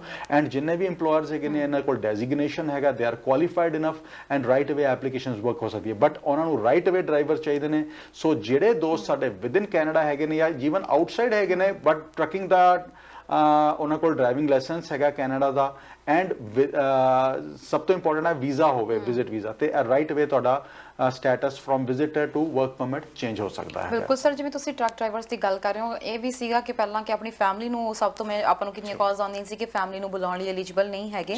ਸੋ ਨੌਕ ਕੋਡ ਚੇਂਜ ਹੋਣ ਨਾਲ ਇਹਦੇ ਵਿੱਚ ਵੀ ਥੋੜਾ ਜਿਹਾ ਫਰਕ ਪਏਗਾ ਤੇ ਆਪਣੀਆਂ ਫੈਮਿਲੀਜ਼ ਨੂੰ ਵੀ ਬੁਲਾ ਸਕਣਗੇ। ਬਿਲਕੁਲ ਰਾਈਟ ਅਵੇ ਤਰਨ ਜੀ, ਉਹਨਾਂ ਦੀ ਫੈਮਿਲੀ ਰਾਈਟ ਅਵੇ ਉਹਨਾਂ ਨੂੰ ਜੁਆਇਨ ਕਰ ਸਕੇਗੀ, ਬੱਚੇ ਜੁਆਇਨ ਕਰ ਸਕਦੇ ਨੇ। ਬੱਚੇ ਉਹਨਾਂ ਦੀ ਕਹਿੰਦੇ ਆ ਕਿ ਐਡਜਸਟਮੈਂਟ ਔਰ ਇੰਟੀਗ੍ਰੇਸ਼ਨ ਇਨਟੂ ਦਾ Canadian system, Canadian society right ਅਵੇ ਸ਼ੁਰੂ ਹੋ ਜਾਏਗੀ, ਬਿਕੋਜ਼ ਪੇਰੈਂਟਸ ਬੱਚੇ ਵੀ ਆ ਗਏ, ਵਾਈਫ ਵੀ ਆ ਗਈ, ਸਪਾਊਸ ਵੀ ਆ ਗਿਆ, ਐਂਡ ਰਾਈਟ ਅਵੇ ਉਹਨਾਂ ਦੀ ਇੰਟੀਗ੍ਰੇਸ਼ਨ ਇਨਟੂ ਦਾ ਕੈਨੇਡੀਅਨ ਸਿਸਟਮ ਸ਼ੁਰੂ ਹੋ ਗਈ। ਬੱਚੇ ਇੱਥੇ ਪੜ੍ਹਨਾ ਸ਼ੁਰੂ ਹੋ ਗਏ, ਉਹ ਮਾਹੌਲ ਸਾਰਾ ਮਿਲ ਗਿਆ, ਐਂਡ ਤੁਸੀਂ ਕੰਮ ਵੀ ਕਰ ਰਹੇ ਹੋ, ਤੁਹਾਨੂੰ ਲੱਗ ਰਿਹਾ ਕਿ PR 6 ਮਹੀਨੇ ਬਾਅਦ ਮੈਂ ਅਪਲਾਈ ਕਰ ਸਕਦਾ PNP ਵਾਸਤੇ। ਸੋ ਨਥਿੰਗ ਬੈਟਰ ਦੈਨ ਦੈਟ। ਗੱਲ ਕਰਾਂਗੇ, ਨੈਕਸਟ ਕਾਲਰ ਜੁੜ ਗਏ ਨੇ। ਸਤਿ ਸ਼੍ਰੀ ਅਕਾਲ ਜੀ, ਕਿੱਥੋਂ ਬੋਲ ਰਹੇ ਹੋ, ਕੀ ਸਵਾਲ ਹੈ? ਸਤਿ ਸ਼੍ਰੀ ਅਕਾਲ ਜੀ, ਮੈਂ ਜਿੱਦਾਂ ਇਮੀਗ੍ਰੇਸ਼ਨ ਵਾਲਿਆਂ ਦੀ ਗੱਲ ਕਰਦੀ ਹਾਂ, ਜਿੱਦਾਂ ਮੈਨੂੰ ਦਿੱਤਾ ਨਾ TV ਤੇ। ਹਾਂਜੀ, ਉਹ ਤੁਹਾਡੀ ਆਵਾਜ਼ ਸੁਣ ਰਹੇ ਨੇ, ਦੱਸੋ ਜੀ ਕੀ ਕਹਿਣਾ ਚਾਹੁੰਦੇ ਹੋ? ਉਹ ਇਦਾਂ ਹੀ ਮੈਂ ਆਪਣੀ ਭਤੀਜੇ ਦੀ ਤੇ ਭਤੀਜੇ ਦੀ ਵਾਈਫ ਦੀ ਚਿੱਠੀ ਕੀਤੀ ਸੀ, ਅਪਲਾਈ ਕੀਤਾ ਸੀਗਾ ਹਨਾ। ਅਸੀਂ ਜਿੱਦਾਂ ਦੂਜਾ 4 ਮਿਲੀਅਨ ਤੱਕ ਦਿਖਾਇਆ ਸੀ ਇਧਰੋਂ, ਨਾਲੇ ਪ੍ਰਾਪਰਟੀ ਤੇ ਨਾਲੇ ਜਿਹੜੀ ਬੈਂਕਾਂ 'ਚ ਪੈਸੇ ਹੁੰਦੇ ਆ ਜੀ। ਇਧਰੋਂ ਤਾਂ ਸਾਡਾ ਸਾਰਾ ਕੁਝ ਠੀਕ ਸੀਗਾ, ਉਧਰੋਂ ਉਹਨਾਂ ਨੇ ਡੈਡੀ ਦੇ ਵੀ ਪੈਸੇ ਸ਼ੋ ਕੀਤੇ। ਕੰਮ ਉਹ ਕਰਦਾ ਸੀਗਾ ਸਿਕਿਉਰਿਟੀ ਦਾ, 15,000 ਲੈਂਦਾ ਸੀਗਾ ਤੇ ਵਾਈਫ ਉਹਦੀ 30,000 ਲੈਂਦੀ ਸੀ ਮਹੀਨੇ ਦਾ। ਉਹ ਸ਼ਾਇਦ ਪੇਪਰ ਭਰਨੇ ਵਾਲਿਆਂ ਨੇ ਪਤਾ ਨਹੀਂ ਡੈਡੀ ਦਾ ਸ਼ੋ ਨਹੀਂ ਕੀਤਾ। ਉਹ ਕਹਿੰਦੇ ਵੀ ਜਿਹਦਾ ਤੇਰੀ ਤਨਖਾਹ ਘੱਟ ਆ ਤਾਂ ਵੀ ਤੂੰ ਇੰਨੇ ਪੈਸੇ ਨਹੀਂ ਬਣਾਉਂਦਾ ਹੈਗਾ, ਤੇ ਨਾਲੇ ਕਹਿੰਦੇ ਜਿੱਦਾਂ ਤੇਰੀ ਭੂਆ ਜਿਹੜੀ ਆ ਉਹ ਕੈਨੇਡਾ 'ਚ ਨਹੀਂ, ਤੇਰੀ ਭੂਆ ਉਧਰ ਹੈ ਨਹੀਂ ਹੈਗੀ, ਸਾਨੂੰ ਸਬੂਤ ਦੇ, ਨਾਲੇ ਆਪਣੀ ਤਨਖਾਹ ਦਾ ਤੇ ਨਾਲੇ ਉਹ ਸਬੂਤ ਦੇ, ਅਸੀਂ ਇੱਥੇ ਸਿਟੀਜ਼ਨ ਆ ਕੈਨੇਡਾ ਦੇ ਨਾਲੇ। ਜੀ ਠੀਕ ਹੈ ਜੀ, ਤੁਸੀਂ ਫਿਰ ਉਹਦਾ ਹਾਂਜੀ ਕੁਝ ਪੁੱਛਣਾ ਤਾਂ ਨਹੀਂ? ਤੁਸੀਂ TV ਸਕਰੀਨ ਤੇ ਸੁਣ ਸਕਦੇ ਹੋ ਜੀ, ਆਨਸਰ ਤੁਹਾਨੂੰ TV ਤੇ ਦੱਸ ਦਿੰਦੇ ਆ। ਹਾਂਜੀ, ਨਾਲੇ ਉਹ ਕਹਿੰਦੇ ਵੀ ਅਸੀਂ ਦੁਬਾਰਾ ਫੇਰ ਕਰ ਸਕਦੇ ਆ ਇਹ ਅਪਲਾਈ। ਉਹ ਕਹਿੰਦੇ ਅਪਲਾਈ ਤੁਸੀਂ ਕਰ ਸਕਦੇ ਆ ਤਾਂ ਦੁਬਾਰਾ ਤਾਂ ਵੀ ਤੁਸੀਂ ਇਹਨਾਂ ਦਾ ਸਬੂਤ ਦੇ ਦਿਓ। ਠੀਕ ਹੈ ਜੀ, ਤੁਸੀਂ TV ਸਕਰੀਨ ਤੇ ਆਨਸਰ ਸੁਣ ਲਓ ਜੀ। ਥੈਂਕ ਯੂ ਜੀ। ਜੀ ਸਰ। ਭੈਣ ਜੀ, ਪਹਿਲੀ ਗੱਲ ਤਾਂ ਜਦੋਂ ਵੀ ਤੁਸੀਂ ਐਪਲੀਕੇਸ਼ਨ ਪੁੱਟ ਅਪ ਕਰਦੇ ਹੋ, ਅਸੀਂ ਹਮੇਸ਼ਾ ਕਹਿੰਦੇ ਹਾਂ ਕਿ ਕਿਸੇ ਏਜੰਟ, ਇੰਡੀਆ ਦੇ ਵਿੱਚ ਏਜੰਟ ਬੈਠੇ ਹੋਏ ਆ, ਬਿਕੋਜ਼ ਉਹਨਾਂ ਨੂੰ ਪਤਾ ਹੀ ਨਹੀਂ ਕਿ ਕੀ ਕਰ ਰਹੇ ਨੇ, ਨਾ ਹੀ ਉਹ ਤੁਹਾਨੂੰ ਰਿਪਰੈਜ਼ੈਂਟ ਕਰਦੇ ਨੇ ਫਾਈਲ ਦੇ ਵਿੱਚ। ਸੋ ਕੀ ਝੂਠ ਸੱਚ ਲਿਖਦੇ ਨੇ ਫਾਈਲ ਦੇ ਵਿੱਚ, ਉਹਦਾ ਸਾਰਾ ਓਨਸ ਤੁਹਾਡੇ ਉੱਤੇ ਆ ਜਾਂਦਾ ਹੈਗਾ। ਸੋ ਤੁਹਾਡੇ ਭਤੀਜੇ ਦੇ ਉੱਤੇ ਉਹਨਾਂ ਨੇ ਜੋ ਵੀ ਇਨਫੋਰਮੇਸ਼ਨ ਸਬਮਿਟ ਕੀਤੀ ਉਹ ਤੁਹਾਡੀ ਭਤੀਜੇ ਦੇ ਵੱਲੋਂ ਸਬਮਿਟ ਹੋਈ ਹੈਗੀ ਹੈ। ਸੋ ਪਹਿਲੀ ਗੱਲ ਤਾਂ ਜਦੋਂ ਵੀ ਡੀਲ ਕਰੋ ਕਿਸੇ ਕੈਨੇਡੀਅਨ ਕੰਸਲਟੈਂਟ, ਕੈਨੇਡੀਅਨ ਲਾਇਰ ਦੇ ਨਾਲ ਡੀਲ ਕਰੋ, ਤਾਂ ਕਿ ਤੁਹਾਨੂੰ ਉਹ ਸਹੀ ਮਾਇਨਿਆਂ ਦੇ ਵਿੱਚ ਤੁਹਾਡੀ ਫਾਈਲ ਨੂੰ ਚੰਗੀ ਤਰ੍ਹਾਂ ਰਿਪਰੈਜ਼ੈਂਟ ਕਰ ਸਕੇ।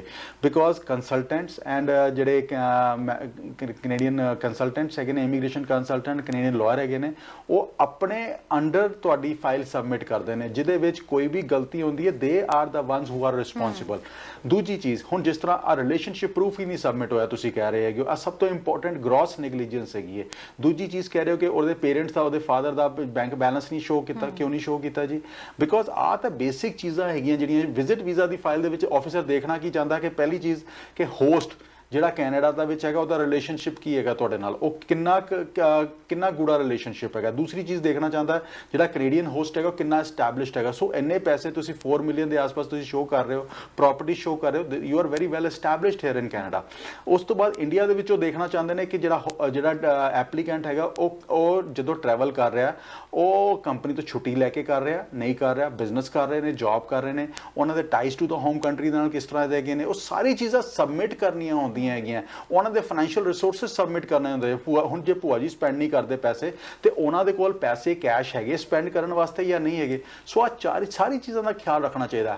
ਹੁਣ ਤਾਂ ਜੋ ਹੋਣਾ ਸੀ ਹੋ ਗਿਆ। ਹੁਣ ਤੁਸੀਂ ਔਰ ਤੁਹਾਨੂੰ ਇੱਕੋ ਹੀ ਹੈਗਾ ਕਿ ਜਿਹੜਾ ਰਿਫਿਊਜ਼ਲ ਆਇਆ ਹੈਗਾ ਉਹ ਰਿਫਿਊਜ਼ਲ ਸਾਨੂੰ ਫਾਰਵਰਡ ਕਰੋ, ਜਿਹੜੀ ਐਪਲੀਕੇਸ਼ਨ ਸਬਮਿਟ ਕੀਤੀ ਗਈ ਸੀਗੀ ਉਹਦੀ ਕਾਪੀ ਸਾਨੂੰ ਫਾਰਵਰਡ ਕਰੋ and this is an application that can be done again. But ਜਿਹੜੀਆਂ ਚੀਜ਼ਾਂ ਸਬਮਿਟ ਕੀਤੀਆਂ ਗਈਆਂ ਉਸ ਤੋਂ ਤੁਸੀਂ ਹੁਣ ਡੇਵੀਏਟ ਵੀ ਬਹੁਤ ਜ਼ਿਆਦਾ ਨਹੀਂ ਹੋ ਸਕਦੇ, ਬਿਕੋਜ਼ ਆਫਿਸਰ ਪੁੱਛੇਗਾ ਜਾਂ ਪਹਿਲੇ ਝੂਠ ਬੋਲੇ ਜਾਂ ਹੁਣ ਝੂਠ ਬੋਲ ਰਹੇ ਹੋ। ਸੋ ਤੁਹਾਨੂੰ ਤੁਹਾਡੀ ਫਾਈਲ ਨੂੰ ਬੜੇ ਧਿਆਨ ਦੇ ਨਾਲ ਕਿਸੇ ਕੰਸਲਟੈਂਟ ਲਾਇਰ ਤੋਂ ਸਬਮਿਟ ਕਰਵਾਓ ਐਂਡ ਉਹ ਸਾਰੇ ਕੰਸਰਨ ਜਿਹੜੇ ਆਫਿਸਰ ਨੇ ਰੇਜ਼ ਕੀਤੇ ਨੇ ਉਹ ਸਾਰੇ ਕੰਸਰਨਸ ਐਡਰੈਸ ਕਰਵਾਓ। ਜੀ ਬਿਲਕੁਲ। ਸੋ ਸਾਡੇ ਨਾਲ ਇੱਕ ਹੋਰ ਕਾਲਰ ਜੁੜ ਗਏ ਨੇ, ਅਸੀਂ ਉਹਨਾਂ ਦੀ ਵੀ ਕਾਲ ਲੈ ਲਈਏ। ਸਤਿ ਸ਼੍ਰੀ ਅਕਾਲ ਜੀ, ਕਿੱਥੋਂ ਬੋਲ ਰਹੇ ਹੋ, ਕੀ ਸਵਾਲ ਹੈ ਤੁਹਾਡਾ? ਸਤਿ ਸ਼੍ਰੀ ਅਕਾਲ ਜੀ, ਸਰੀ ਤੋਂ ਬੋਲਦੇ ਆ। ਹਾਂਜੀ। ਅਸੀਂ ਆਪਣੇ ਪਾਪਾ ਜੀ ਦੀ ਪੇਪਰ ਅਪਲਾਈ ਕੀਤੇ ਸੀ 2020 ਚ। ਹਾਂਜੀ। ਤੇ ਫਿਰ 2021 ਦੇ ਵਿੱਚ ਉਹਨਾਂ ਨੇ ਫਾਈਲ ਸਾਡੇ ਤੋਂ ਡਾਕੂਮੈਂਟ ਮੰਗੇ ਸੀ, ਸਾਡੇ ਕੋਲ ਚਿੱਠੀ ਅਸੀਂ ਇੰਡੀਆ ਚਲ ਗਏ, ਸਾਡੇ ਕੋਲ ਚਿੱਠੀ ਮਿਸ ਹੋ ਗਈ। ਫਿਰ ਉਹਦੀ ਗਲਤ ਪਾਉਂਦੇ ਰਹੇ ਐਡਰੈਸ ਦੇ ਸਾਨੂੰ ਲੈਟਰ ਇਮੀਗ੍ਰੇਸ਼ਨ ਵਾਲੇ, ਤਾਂ ਸਾਨੂੰ ਮਿਲੀ ਨਹੀਂ ਤੇ ਅਸੀਂ ਫਿਰ ਉਹਨੇ ਦੁਬਾਰਾ ਸਾਡਾ ਰਿਫਿਊਜ਼ ਕਰ ਦਿੱਤਾ ਵੀ ਤੁਸੀਂ ਅਪਲਾਈ ਨਹੀਂ ਕਰ ਸਕਦੇ। ਫਿਰ ਅਸੀਂ ਦੁਬਾਰਾ ਡਾਕੂਮੈਂਟ ਪੂਰੇ ਕਰਕੇ ਫਿਰ ਅਸੀਂ ਭੇਜਿਆ ਸੀਗਾ। ਹੁਣ ਸਾਨੂੰ ਕੁਝ ਪਤਾ ਨਹੀਂ ਲੱਗਦਾ ਕਿੰਨਾ ਕੁ ਚਿਰ ਲੱਗ ਜੂ। ਜੀ ਤੁਸੀਂ ਟੀਵੀ ਸਕਰੀਨ ਤੇ ਆਨਸਰ ਸੁਣ ਸਕਦੇ ਹੋ ਜੀ। ਥੈਂਕ ਯੂ ਸੋ ਮਚ ਕਾਲ ਕਰਨ ਦੇ ਲਈ। ਕਿੰਨੀ ਪਿਛਲੇ ਕੇਸ 'ਚ ਵੀ ਮਿਸਮੈਨੇਜਮੈਂਟ, ਇਸ 'ਚ ਵੀ ਬਿਲਕੁਲ ਤਰਨ, ਮੈਂ ਇੱਕੋ ਚੀਜ਼ ਕਹਿਣਾ ਜੀ, ਜਦੋਂ ਵੀ ਤੁਸੀਂ ਫਾਈਲ ਸਬਮਿਟ ਕਰੋ ਆਪ ਤੁਸੀਂ ਜ਼ਰੂਰ ਹੈਂਡਲ ਕਰੋ ਜੇ ਤੁਸੀਂ ਪ੍ਰੋਫੈਸ਼ਨਲੀ ਸਮਝਦੇ ਹੋ ਕਿ ਮੈਂ ਹੈਂਡਲ ਕਰ ਸਕਦਾ। ਐਂਡ ਆ ਗ੍ਰੋਸ ਨੈਗਲੀਜੈਂਸ ਹੋਇਆ, ਅਗੇਨ ਦੇਖੋ ਐਡਰੈਸ ਚੇਂਜ ਹੋਇਆ, ਸੋ ਉਹਨਾਂ ਨੇ ਇਨਫੋਰਮ ਹੀ ਨਹੀਂ ਕੀਤਾ because they never thought about that. ਬਿਲਕੁਲ। And as a layman, but ਜੇ ਕੰਸਲਟੈਂਟ ਹੁੰਦਾ ਤੇ ਕੰਸਲਟੈਂਟ ਦੇ ਆਫਿਸ, ਕੰਸਲਟੈਂਟ ਦੇ ਈਮੇਲ ਦੇ ਵਿੱਚ ਉਹ ਸਾਰੀ ਚੀਜ਼ਾਂ ਆ ਜਾਣੀਆਂ ਸੀਗੀਆਂ। ਸੋ ਕੰਸਲਟੈਂਟ ਔਰ lawyer wood have been responsible for it. ਉਹ ਆਪਣੇ ਆਪ ਸਾਰਾ ਤੁਹਾਨੂੰ ਫੋਲੋ ਅਪ ਕਰਦੇ ਰਹਿੰਦੇ। ਹੁਣ ਤੁਹਾਡੇ ਵਾਸਤੇ ਇੱਕੋ ਹੀ ਚੀਜ਼ ਹੈ ਜੀ, ਹੁਣ ਜੇ ਸਬਮਿਟ ਕਰ ਦਿੱਤੀਆਂ ਗਈਆਂ ਜਸਟ ਵੇਟ ਐਂਡ ਵਾਚ। ਦੋ ਚੀਜ਼ਾਂ ਤੁਸੀਂ ਕਰ ਸਕਦੇ ਹੋ, ਆਪਣੇ ਕੰਸਲਟੈਂਟ ਲਾਇਰ ਤੋਂ ਕਹਿ ਕੇ ਵੈਬ ਫਾਰਮ ਪਵਾ ਸਕਦੇ ਹੋ ਤਾਂ ਸਟੇਟਸ ਆਪਣਾ ਫਾਈਲ ਦਾ ਪਤਾ ਕਰ ਸਕਦੇ ਹੋ। ਦੂਸਰਾ ਆਪਣੇ ਏਰੀਏ ਦੇ ਮੈਂਬਰ ਪਾਰਲੀਮੈਂਟ ਨੂੰ ਰਿਕੁਐਸਟ ਕਰਕੇ ਆਪਣੀ ਫਾਈਲ ਦਾ ਸਟੇਟਸ ਲੈ ਸਕਦੇ ਹੋ। ਸੋ ਆਹ ਦੋ ਚੀਜ਼ਾਂ ਤੁਸੀਂ ਅੱਜ ਦੀ ਤਰੀਕ 'ਚ ਕਰ ਸਕਦੇ ਜੀ। ਬਿਲਕੁਲ ਜੀ। ਤੇ ਆਪਾਂ ਨਾਲ ਦੀ ਨਾਲ ਗੱਲ ਕਰ ਲਈਏ, ਜਿਹੜੀ ਇਸ ਵਕਤ ਆਪਾਂ ਟੌਪਿਕ ਦੇ ਉੱਤੇ ਗੱਲ ਕਰ ਰਹੇ ਸੀ ਟਰੱਕ ਡਰਾਈਵਰਸ ਦੀ। ਜਿਹੜੇ ਤੁਸੀਂ ਇਨਸਾਈਡ ਕੈਨੇਡਾ ਨੇ ਉਹਨਾਂ ਬਾਰੇ ਤਾਂ ਦੱਸਿਆ, ਜਿਹੜੇ ਆਊਟਸਾਈਡ ਕੈਨੇਡਾ ਇਸ ਵਕਤ ਓਪਰਚੁਨਿਟੀਜ਼ ਲੱਭ ਰਹੇ ਨੇ, ਕਿਉਂਕਿ ਇਹ ਬਹੁਤ ਸੁਣਨ ਦੇ ਵਿੱਚ ਆ ਰਿਹਾ ਕਿ ਕੈਨੇਡਾ ਨੂੰ ਟਰੱਕ ਡਰਾਈਵਰਸ ਦੀ ਜ਼ਰੂਰਤ ਹੈਗੀ ਹੈ। ਆਊਟਸਾਈਡ ਕੈਨੇਡਾ ਦੇ ਲਈ ਕੀ ਓਪਰਚੁਨਿਟੀਜ਼ ਹੈਗੀਆਂ, ਕਿਵੇਂ ਬਣ ਸਕਦੀਆਂ ਨੇ? ਤਰਨ ਜੀ, ਅੱਜ ਦੀ ਤਰੀਕ ਦੇ ਵਿੱਚ 1 ਮਿਲੀਅਨ ਤੋਂ ਜ਼ਿਆਦਾ ਓਪਨਿੰਗਸ ਕੈਨੇਡਾ ਦੇ ਵਿੱਚ ਸ਼ਾਰਟੇजेस ਹੈਗੀਆਂ ਵਰਕਫੋਰਸ ਦੀਆਂ। ਐਂਡ ਅਸੀਂ ਲੀਸਟ ਅੱਜ ਦੀ ਤਰੀਕ ਕੈਨੇਡੀਅਨ ਦੀ ਹਿਸਟਰੀ ਦੇ ਵਿੱਚ ਲੀਸਟ ਅਸੀਂ ਅਨਐਮਪਲੋਇਮੈਂਟ ਰੇਟ ਦੇ ਉੱਤੇ ਬੈਠੇ ਹੋਏ ਹਾਂ। ਉਹਦੇ ਬਾਵਜੂਦ ਇੰਨੀਆਂ ਓਪਨਿੰਗਸ ਹੈਗੀਆਂ। ਐਂਡ ਓਪਨਿੰਗਸ ਹੈਗੀਆਂ ਸਾਡੀ ਟਰੱਕਿੰਗ ਦੀ ਇੰਡਸਟਰੀ ਦੇ ਵਿੱਚ, ਲੌਜਿਸਟਿਕਸ ਦੇ ਵਿੱਚ, ਅਸੀਂ ਹੌਸਪਿਟੈਲਿਟੀ ਦੀ ਗੱਲ ਕਰੀਏ, ਰੈਸਟੋਰੈਂਟ ਦੀ, ਹੋਟਲਸ ਦੀ, ਉਹਨਾਂ ਦੇ ਵਿੱਚ ਵਰਕਰਸ ਦੀ ਕਮੀ ਘਾਟ ਕਹਿ ਲਈਏ, ਫਾਰਮਸ ਦੇ ਵਿੱਚ ਘਾਟ ਹੈਗੀ ਹੈ, ਫਾਰਮ ਵਰਕਰਸ ਦੀ ਘਾਟ ਹੈਗੀ ਹੈ, ਫੂਡ ਪ੍ਰੋਸੈਸਿੰਗ ਯੂਨਿਟਸ ਦੇ ਵਿੱਚ ਬੜੀ ਵੱਡੀ ਘਾਟ ਹੈਗੀ ਹੈ, ਕੰਸਟਰਕਸ਼ਨ ਦੇ ਵਿੱਚ ਬਹੁਤ ਵੱਡੀ ਘਾਟ ਹੈਗੀ ਹੈ, ਹੈਲਥ ਕੇਅਰ ਦੇ ਵਿੱਚ ਬਹੁਤ ਵੱਡੀ ਘਾਟ ਹੈ। ਸੋ ਸਾਰੀਆਂ ਘਾਟ ਜੋ ਅਸੀਂ ਜੇ ਆਫਿਸਰਸ ਦੂਰ ਕਰਨਾ ਚਾਹੁੰਦੇ ਨੇ ਤੇ ਉਹਨਾਂ ਨੂੰ ਬੜੀ ਵੱਡੀ ਤਾਦਾਦ ਦੇ ਵਿੱਚ ਇਮੀਗ੍ਰੈਂਟਸ ਚਾਹੀਦੇ ਨੇ ਜਾਂ ਟੈਂਪਰੇਰੀ ਵਰਕਰਸ ਚਾਹੀਦੇ ਨੇ ਤਾਂ ਕਿ ਉਹ ਸ਼ਾਰਟੇजेस ਫੁੱਲਫਿਲ ਹੋ ਸਕਣ, EMPLOYERS ਗਰੋ ਹੋ ਸਕਣ। ਐਂਡ ਟਰੱਕਿੰਗ ਇੰਡਸਟਰੀ ਇੱਕ ਇਹੋ ਜਿਹੀ ਹੈਗੀ ਹੈ ਕਿ ਅਸੀਂ ਕੈਨੇਡਾ ਦੀ ਕੋਈ ਵੀ ਆਣਾ ਚੀਜ਼ ਹੈਗੀ ਹੈ ਬਿਕੋਜ਼ ਅਸੀਂ ਨਾਰਥ ਅਮਰੀਕਾ ਦੇ ਨਾਲ ਬਹੁਤ ਜ਼ਿਆਦਾ ਡਿਪੈਂਡੈਂਟ ਹੈਗੇ ਹਾਂ। ਜੇ ਅਸੀਂ ਬਾਹਰੋਂ ਵੀ ਕੋਈ ਚੀਜ਼ ਇੰਪੋਰਟ ਕਰਦੇ ਹਾਂ ਤਾਂ ਉਹਨੂੰ ਕੋਸਟ ਟੂ ਕੋਸਟ ਮੂਵ ਕਰਨ ਵਾਸਤੇ ਵੀ ਸਾਨੂੰ ਟਰੱਕਰਸ ਚਾਹੀਦੇ ਨੇ। ਸੋ ਟਰੱਕਰਸ ਇੱਕ ਇਹੋ ਜਿਹੀ ਆਕੂਪੇਸ਼ਨ ਹੈਗਾ ਕਿ ਟਰੱਕਰ ਸਾਨੂੰ ਆਉਣ ਵਾਲੇ ਸਮੇਂ ਦੇ ਵਿੱਚ ਬਹੁਤ ਵੱਡੀ ਤਾਦਾਦ ਦੇ ਵਿੱਚ ਚਾਹੀਦੇ ਨੇ। ਐਂਡ ਜਿਸ ਤਰ੍ਹਾਂ ਈਵਨ ਤੁਸੀਂ ਦੇਖੋ ਕਿ ਜਦੋਂ ਪੈਂਡੈਮਿਕ ਚੱਲ ਰਿਹਾ ਸੀ ਤਰਨ ਕਿ ਟਰੱਕ ਡਰਾਈਵਰ ਸੀਗੇ ਜਿਹੜੇ ਫੂਡ ਕੈਨੇਡਾ ਲੈ ਕੇ ਆ ਰਹੇ ਸੀਗੇ। So we are really thankful to all those truck drivers. So ਐਸੇ ਕਰਕੇ ਉਹ ਸ਼ਾਰਟੇजेस ਨੂੰ ਫੁੱਲਫਿਲ ਕਰਨਾ ਗਵਰਨਮੈਂਟ ਵਾਸਤੇ ਬਹੁਤ ਜ਼ਰੂਰੀ ਹੈਗਾ ਆ। ਐਂਡ ਉਹ ਜਿੰਨੀ ਟਰੱਕਿੰਗ ਕੰਪਨੀਆਂ ਹੈਗੀਆਂ ਗਵਰਨਮੈਂਟ ਚਾਹੁੰਦੀ ਹੈ ਕਿ ਉਹਨਾਂ ਦੀ ਹੈਲਪ ਹੋ ਸਕੇ। ਸੋ ਟਰੱਕ ਡਰਾਈਵਰ ਸਾਨੂੰ ਬਹੁਤ ਜ਼ਰੂਰੀ ਚਾਹੀਦੇ ਨੇ। ਐਂਡ ਵਿਦ ਇਨ ਕੈਨੇਡਾ ਜਿਹੜਾ ਫੁੱਲਫਿਲਿੰਗ ਟਾਈਮ ਹੈਗਾ ਆ ਉਹ ਪੋਜੀਸ਼ਨ ਨੂੰ ਫੁੱਲ ਕਰਨ ਦਾ ਉਹ ਰਿਲੇਟਿਵਲੀ ਬੜਾ ਫਾਸਟ ਹੈਗਾ ਬਿਕੋਜ਼ ਜੇ LMI ਹੁੰਦਾ ਆ ਤੇ ਵਿਦਿਨ ਵੀਕ 10 ਡੇਜ਼ ਜੇ ਬਾਰਡਰ ਤੇ ਜਾ ਕੇ ਵਰਕ ਪਰਮਿਟ ਤੁਸੀਂ ਲੈ ਕੇ ਆ ਸਕਦੇ ਹੋ ਐਂਡ ਰਾਦਰ ਸੇਮ ਡੇ ਲੈ ਕੇ ਆ ਸਕਦੇ ਹੋ। ਜੇ ਤੁਸੀਂ ਆਨਲਾਈਨ ਐਪਲੀਕੇਸ਼ਨ ਲਗਾਉਂਦੇ ਹੋ ਤੇ 4 ਮਹੀਨੇ ਦਾ ਪ੍ਰੋਸੈਸਿੰਗ ਟਾਈਮ ਹੈਗਾ। ਬਾਹਰਲਾ ਐਪਲੀਕੇਸ਼ਨ ਲਗਾਉਂਦੇ ਹੋ ਤਾਂ 3 ਤੋਂ 8 ਮਹੀਨੇ ਦਾ ਪ੍ਰੋਸੈਸਿੰਗ ਟਾਈਮ ਹੈਗਾ। ਸੋ EMPLOYER ਜਿਹਨੂੰ ਅੱਜ ਲੋਡ ਹੈ ਉਹ 8 ਮਹੀਨੇ ਵੇਟ ਨਹੀਂ ਕਰਨਾ ਚਾਹੁੰਦਾ। ਸੋ ਰਾਈਟ ਅਵੇ ਉਹਨੂੰ ਜੇ ਡਰਾਈਵਰ ਚਾਹੀਦਾ ਤੇ ਹਫਤੇ ਦੇ ਵਿੱਚ ਜੇ ਉਹਨੂੰ ਡਰਾਈਵਰ ਮਿਲ ਰਿਹਾ ਤੇ ਉਹਨੂੰ ਬਾਹਰ ਜਾਣ ਦੀ ਕੀ ਲੋੜ ਹੈਗੀ। ਇਸੇ ਵਾਸਤੇ ਮੈਂ ਕਹਿੰਦਾ ਕਿ ਜਿਹੜੇ ਡਰਾਈਵਰਸ ਜਿਨ੍ਹਾਂ ਦੇ ਕੋਲ ਕੈਨੇਡੀਅਨ ਲਾਇਸੈਂਸ ਹੈਗਾ, ਟਰੱਕ AZ ਲਾਇਸੈਂਸ ਹੈਗਾ, ਕੈਨੇਡਾ ਦੇ ਵਿੱਚ ਹੈਗੇ ਹੋ, ਤੇ contact us, we can assist you in right away. And ਇਹਦੇ ਵਿੱਚ ਤੁਹਾਡੇ ਫੈਮਿਲੀ ਵੀ ਤੁਹਾਨੂੰ ਡਿਪੈਂਡੈਂਟ ਵੀਜ਼ਾ ਤੇ ਜੁਆਇਨ ਕਰ ਸਕੇਗੀ, ਐਂਡ PNP ਵੀ ਤੁਸੀਂ 6 ਮਹੀਨੇ ਬਾਅਦ, ਜੇ 1.5 ਸਾਲ ਦਾ ਐਕਸਪੀਰੀਅੰਸ ਹੈਗਾ ਤੇ 6 ਮਹੀਨੇ ਬਾਅਦ ਤੁਸੀਂ PNP ਲਗਾਉਣ ਵਾਸਤੇ ਵੀ ਤੁਹਾਡੀ ਐਲੀਜੀਬਿਲਟੀ ਬਣ ਜਾਣੀ ਹੈਗੀ। So this is a better option for within Canada applicants. ਜਿਹੜੇ ਵਿਜ਼ਿਟਰਸ ਇੱਥੇ ਆਏ ਹੋਏ ਨੇ ਜਾਂ ਜਿਨ੍ਹਾਂ ਕੋਲ ਐਕਸਪੀਰੀਅੰਸ ਹੈਗਾ ਟਰਕਿੰਗ ਦਾ, ਤਾਂ ਕੀ ਉਹਨਾਂ ਦੇ ਲਈ ਵੀ ਇਹ ਐਲੀਜੀਬਿਲਟੀ ਕ੍ਰਾਈਟੇਰੀਆ ਹੈ? ਬਿਲਕੁਲ। ਸੋ ਸਰ, ਥੋੜੀ ਜਿਹੀ ਆਪਾਂ ਉਹਨਾਂ ਅੰਕੜਿਆਂ ਦੇ ਉੱਤੇ ਵੀ ਗੱਲ ਕਰ ਲਈਏ ਜਿਹਦੇ ਬਾਰੇ ਪ੍ਰੋਗਰਾਮ ਦੀ ਸ਼ੁਰੂਆਤ ਤੋਂ ਪਹਿਲਾਂ ਆਪਾਂ ਗੱਲ ਕਰ ਰਹੇ ਸੀ ਕਿ ਕੈਨੇਡਾ ਵਿੱਚ ਇਸ ਵਕਤ ਜਿਹੜੇ ਅੰਕੜੇ ਸਾਹਮਣੇ ਆਏ ਨੇ ਕਿ ਆਬਾਦੀ ਬਹੁਤ ਜਲਦੀ ਰਿਟਾਇਰ ਹੋਣ ਵਾਲੀ ਹੈ, ਬਹੁਤ ਵੱਡੀ ਗਿਣਤੀ ਦੇ ਵਿੱਚ। ਜਿਹੇ ਜੇ ਹੁਣ ਇਸ ਵਕਤ ਇਮੀਗ੍ਰੇਸ਼ਨ ਦੇ ਅੰਕੜਿਆਂ ਤੇ ਨਜ਼ਰ ਮਾਰੀ ਜਾਵੇ, 23% ਆਬਾਦੀ ਜਿਹੜੀ ਉਹ ਇਮੀਗ੍ਰੈਂਟਸ ਦੀ ਆ। ਸੋ ਕੀ ਕਹਿਣਾ ਚਾਹੋਗੇ ਆਉਣ ਵਾਲੇ ਸਮੇਂ ਵਿੱਚ, ਜਿਵੇਂ ਇਮੀਗ੍ਰੇਸ਼ਨ ਦੇ ਵਿੱਚ ਅਸੀਂ ਗੱਲ ਦੇਖਦੇ ਪਏ ਹਾਂ ਕਿ ਅਜੇ ਆਉਣ ਵਾਲੇ ਸਮੇਂ 'ਚ ਕਿੰਨੇ ਕੁ ਹੋਰ ਇਹਨਾਂ ਦੇ ਹੈਗੇ ਆ ਪ੍ਰੋਜੈਕਟਸ ਕਿ ਅਸੀਂ ਕਿੰਨੇ ਤੱਕ ਇੱਥੇ ਇਮੀਗ੍ਰੈਂਟਸ ਨੂੰ ਬੁਲਾਉਣਾ ਚਾਹੁੰਦੇ ਹਾਂ ਹਰ ਸਾਲ, ਕਿੰਨਾ ਦਾ ਟੀਚਾ ਹੈਗਾ ਆ, ਤੇ ਉਹਦੇ ਵਿੱਚ ਕਿੰਨਾਂ ਨੂੰ ਆਪਸ਼ਨਸ ਮਿਲ ਸਕਦੀਆਂ ਨੇ? ਤਰਨ ਜੀ, ਇਸ ਟਾਈਮ ਅਸੀਂ 40 ਮਿਲੀਅਨ ਤੋਂ ਘੱਟ ਸਾਡੀ ਕੈਨੇਡਾ ਦੀ ਪਾਪੂਲੇਸ਼ਨ ਆ, 37 38 ਮਿਲੀਅਨ ਤੇ ਅਸੀਂ ਪਾਪੂਲੇਸ਼ਨ ਦੇ ਬੈਠੇ ਹੋਏ ਆ, ਜਿਹਦੇ ਵਿੱਚ ਕਿਹਾ ਜਾ ਰਿਹਾ ਕਿ 23% ਪਾਪੂਲੇਸ਼ਨ ਇਮੀਗ੍ਰੈਂਟਸ ਦੀ ਹੈਗੀ ਹੈ। ਐਂਡ ਹੁਣ ਅੱਗੇ ਕੀ ਆ ਰਿਹਾ ਜੀ, ਅਗਲੇ ਅੱਜ 2022 ਦੇ ਵਿੱਚ ਬੈਠੇ ਆ, ਅਗਲੇ 8 ਸਾਲਾਂ ਦੇ ਵਿੱਚ ਤਕਰੀਬਨ 25 ਤੋਂ 28% ਕੈਨੇਡੀਅਨ ਪਾਪੂਲੇਸ਼ਨ ਵਰਕਫੋਰਸ ਤੋਂ ਰਿਟਾਇਰ ਹੋਣ ਜਾ ਰਹੀ ਹੈ। ਸੋ ਜੇ 9 ਮਿਲੀਅਨ ਲੋਕੀ ਰਿਟਾਇਰ ਹੋ ਜਾਂਦੇ ਨੇ, ਉਹਨਾਂ ਨੂੰ ਆਫਸੈਟ ਕਰਨਾ ਬਹੁਤ ਜ਼ਰੂਰੀ ਹੈਗਾ, ਕਿਉਂਕਿ ਜਿੰਨੇ ਵੀ ਕੈਨੇਡਾ ਦੇ ਪ੍ਰੋਗਰਾਮਸ ਹੈਗੇ ਨੇ, free health care, free schooling, pensions, ਜੇ ਉਹਨਾਂ ਨੂੰ ਅਸੀਂ ਦੇ ਹੀ ਨਹੀਂ ਸਕਾਂਗੇ ਜੇ ਅਸੀਂ ਇਹ ਵਰਕਫੋਰਸ ਨੂੰ ਵਾਪਸ ਉਹਨੇ ਵਰਕਰਸ ਸਿਸਟਮ ਦੇ ਵਿੱਚ ਨਹੀਂ ਹਾਇਰ ਨਹੀਂ ਕਰਦੇ।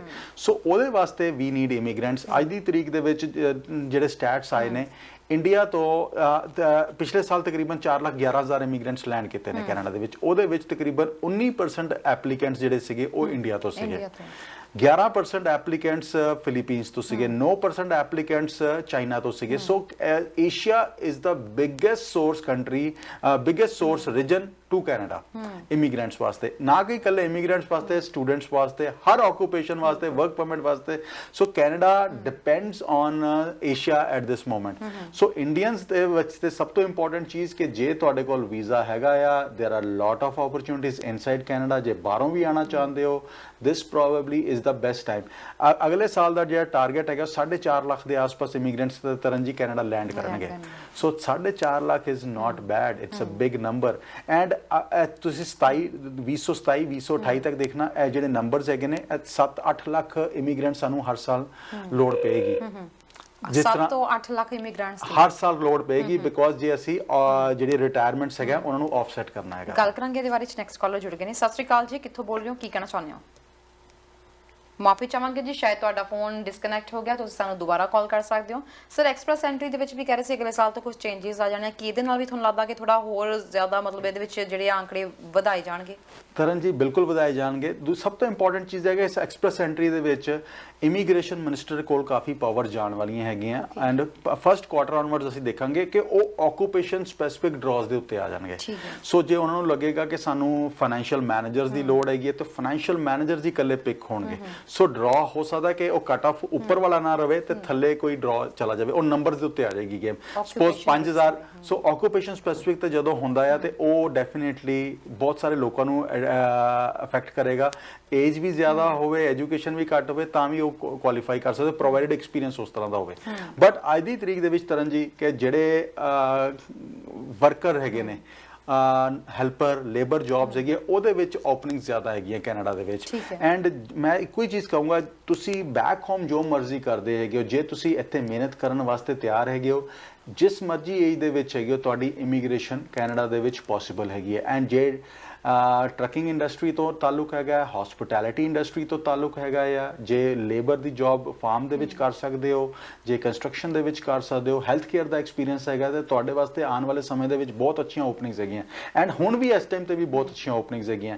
ਐਂਡ ਮੈਂ ਇੱਕ ਚੀਜ਼ ਜ਼ਰੂਰ ਕਹੂੰਗਾ, ਜੇ ਕੈਨੇਡਾ ਤੁਸੀਂ ਘਰ ਹੀ ਬਣਾਉਣਾ ਚਾਹੁੰਦੇ ਹੋ ਤੇ ਆ ਨਾ ਸੋਚੋ ਕਿ ਮੈਂ ਆ ਜੌਬ ਕਿਉਂ ਕਰਾਂ, ਮੈਂ helper labour job, blue collar job ਮੈਂ ਕਿਉਂ ਕਰਨ ਜਾ ਰਿਹਾ ਹੈਗਾ। ਆ ਸੋਚੋ ਕਿ ਮੈਂ ਸੈਕਰੀਫਾਈਸ ਕਰਨ ਜਾ ਰਿਹਾ ਆਪਣੀ ਫੈਮਿਲੀ ਵਾਸਤੇ, ਆਪਣੇ ਵਾਸਤੇ, ਆਪਣੇ ਬੱਚਿਆਂ ਨੂੰ ਸਟੈਬਲਿਸ਼ ਕਰਨ ਵਾਸਤੇ ਕੈਨੇਡਾ ਦੇ ਵਿੱਚ। ਤੁਸੀਂ ਭਾਵੇਂ ਵਾਈਟ ਕਾਲਰ ਕਰਦੇ ਆਓ, ਜੋ ਮਰਜ਼ੀ ਜੌਬ ਕਰਦੇ ਹੋ, 1 ਸਾਲ ਬਾਅਦ ਤੁਹਾਡੀ ਫੈਮਿਲੀ ਵੀ ਤੁਹਾਨੂੰ ਆਰਾਮ ਨਾਲ ਜੁਆਇਨ ਕਰ ਸਕਦੀ ਹੈਗੀ ਇੱਥੇ PNPs ਦੇ ਥਰੂ। ਸੋ ਓਪਰਚੁਨਿਟੀਜ਼ ਬਹੁਤ ਸਾਰੀਆਂ ਹੈਗੀਆਂ। ਤੁਸੀਂ ਦੇਖਣਾ ਹੈ ਕਿ ਤੁਹਾਡਾ ਐਂਡ ਜਦੋਂ ਵੀ ਤੁਸੀਂ ਡਿਸਕਸ ਕਰੋ ਕਿਸੇ ਕੰਸਲਟੈਂਟ ਲਾਅਰ ਨਾਲ ਬੈਠ ਕੇ ਡਿਸਕਸ ਕਰੋ ਤਾਂ ਕਿ ਤੁਹਾਨੂੰ ਸਟ੍ਰੇਟ ਫਾਰਵਰਡ ਐਡਵਾਈਸ ਮਿਲ ਸਕੇ ਕਿ ਕਿਹੜੀ ਆਪਸ਼ਨ ਤੁਹਾਡੇ ਵਾਸਤੇ ਵਰਕ ਕਰ ਸਕਦੀ ਹੈ। ਹੁਣ ਅਸੀਂ ਬਿਜ਼ਨਸ ਦੀ ਆਪਸ਼ਨ ਦੀ ਗੱਲ ਕਰਦੇ ਹੈਗੇ ਬਟ ਕਿਸੇ ਦੇ ਕੋਲ ਪੈਸਾ ਹੀ ਨਹੀਂ ਹੈਗਾ ਐਂਡ ਹਰ ਵਾਰੀ ਤਰਨ ਜੀ ਕਦੋਂ ਵੀ ਜਦੋਂ ਬਿਜ਼ਨਸ ਉੱਥੋਂ ਵਾਈਂਡ ਅਪ ਕਰਨਾ ਹੈ, ਉਹ ਵਾਈਂਡ ਅਪ ਕਰਨਾ ਇੰਨਾ ਸੌਖਾ ਨਹੀਂ ਹੁੰਦਾ। ਪੈਸਾ ਇਕੱਠਾ ਕਰਨਾ ਕਿਸੇ ਵੀ ਬਿਜ਼ਨਸਮੈਨ ਵਾਸਤੇ ਬਿਕੋਜ਼ ਆਈ ਚਲਾਈ ਚੱਲ ਰਹੀ ਹੈਗੀ ਹੈ, ਭਾਵੇਂ ਉਹ 200 ਕਰੋੜ ਦਾ ਬਿਜ਼ਨਸ ਹੈ, ਭਾਵੇਂ 500 ਕਰੋੜ ਦਾ, ਭਾਵੇਂ 2 ਕਰੋੜ ਦਾ। ਰਿਸੈਸ਼ਨ ਦੇ ਕਰਕੇ ਵੀ ਬਹੁਤੇ ਲੋਕੀ ਚਾਹੁੰਦੇ ਆ ਕਿ ਵੀ ਕੁਝ ਜਿਹੜੀਆਂ ਸਾਊਥ ਏਸ਼ੀਅਨ ਕੰਟਰੀਜ਼ ਤੋਂ ਮੂਵ ਕਰਕੇ ਜੇਕਰ ਇੱਧਰਲੀਆਂ ਕੰਟਰੀਜ਼ ਦੇ ਵਿੱਚ ਆ ਜਾਵੇ ਤਾਂ ਸ਼ਾਇਦ ਆਉਣ ਵਾਲੇ ਸਮੇਂ ਵਿੱਚ ਆਪਣੇ ਬੱਚਿਆਂ ਦਾ ਵੀ ਬੈਟਰ ਭਵਿੱਖ ਬਣਾ ਸਕਦੇ ਆ। 100% ਵਾਈਂਡ ਅਪ ਕਰਨ 'ਚ ਇਸ ਵਕਤ ਲੋਕੀ ਲੱਗੇ ਹੋਏ ਨੇ। ਬਿਜ਼ਨਸ ਓਪਰਚੁਨਿਟੀਜ਼ ਦੀ ਗੱਲ ਕਰੀਏ ਉਸ ਪੱਖੋਂ ਕੈਨੇਡਾ ਕਿਸ ਤਰੀਕੇ ਨਾਲ ਹੈ?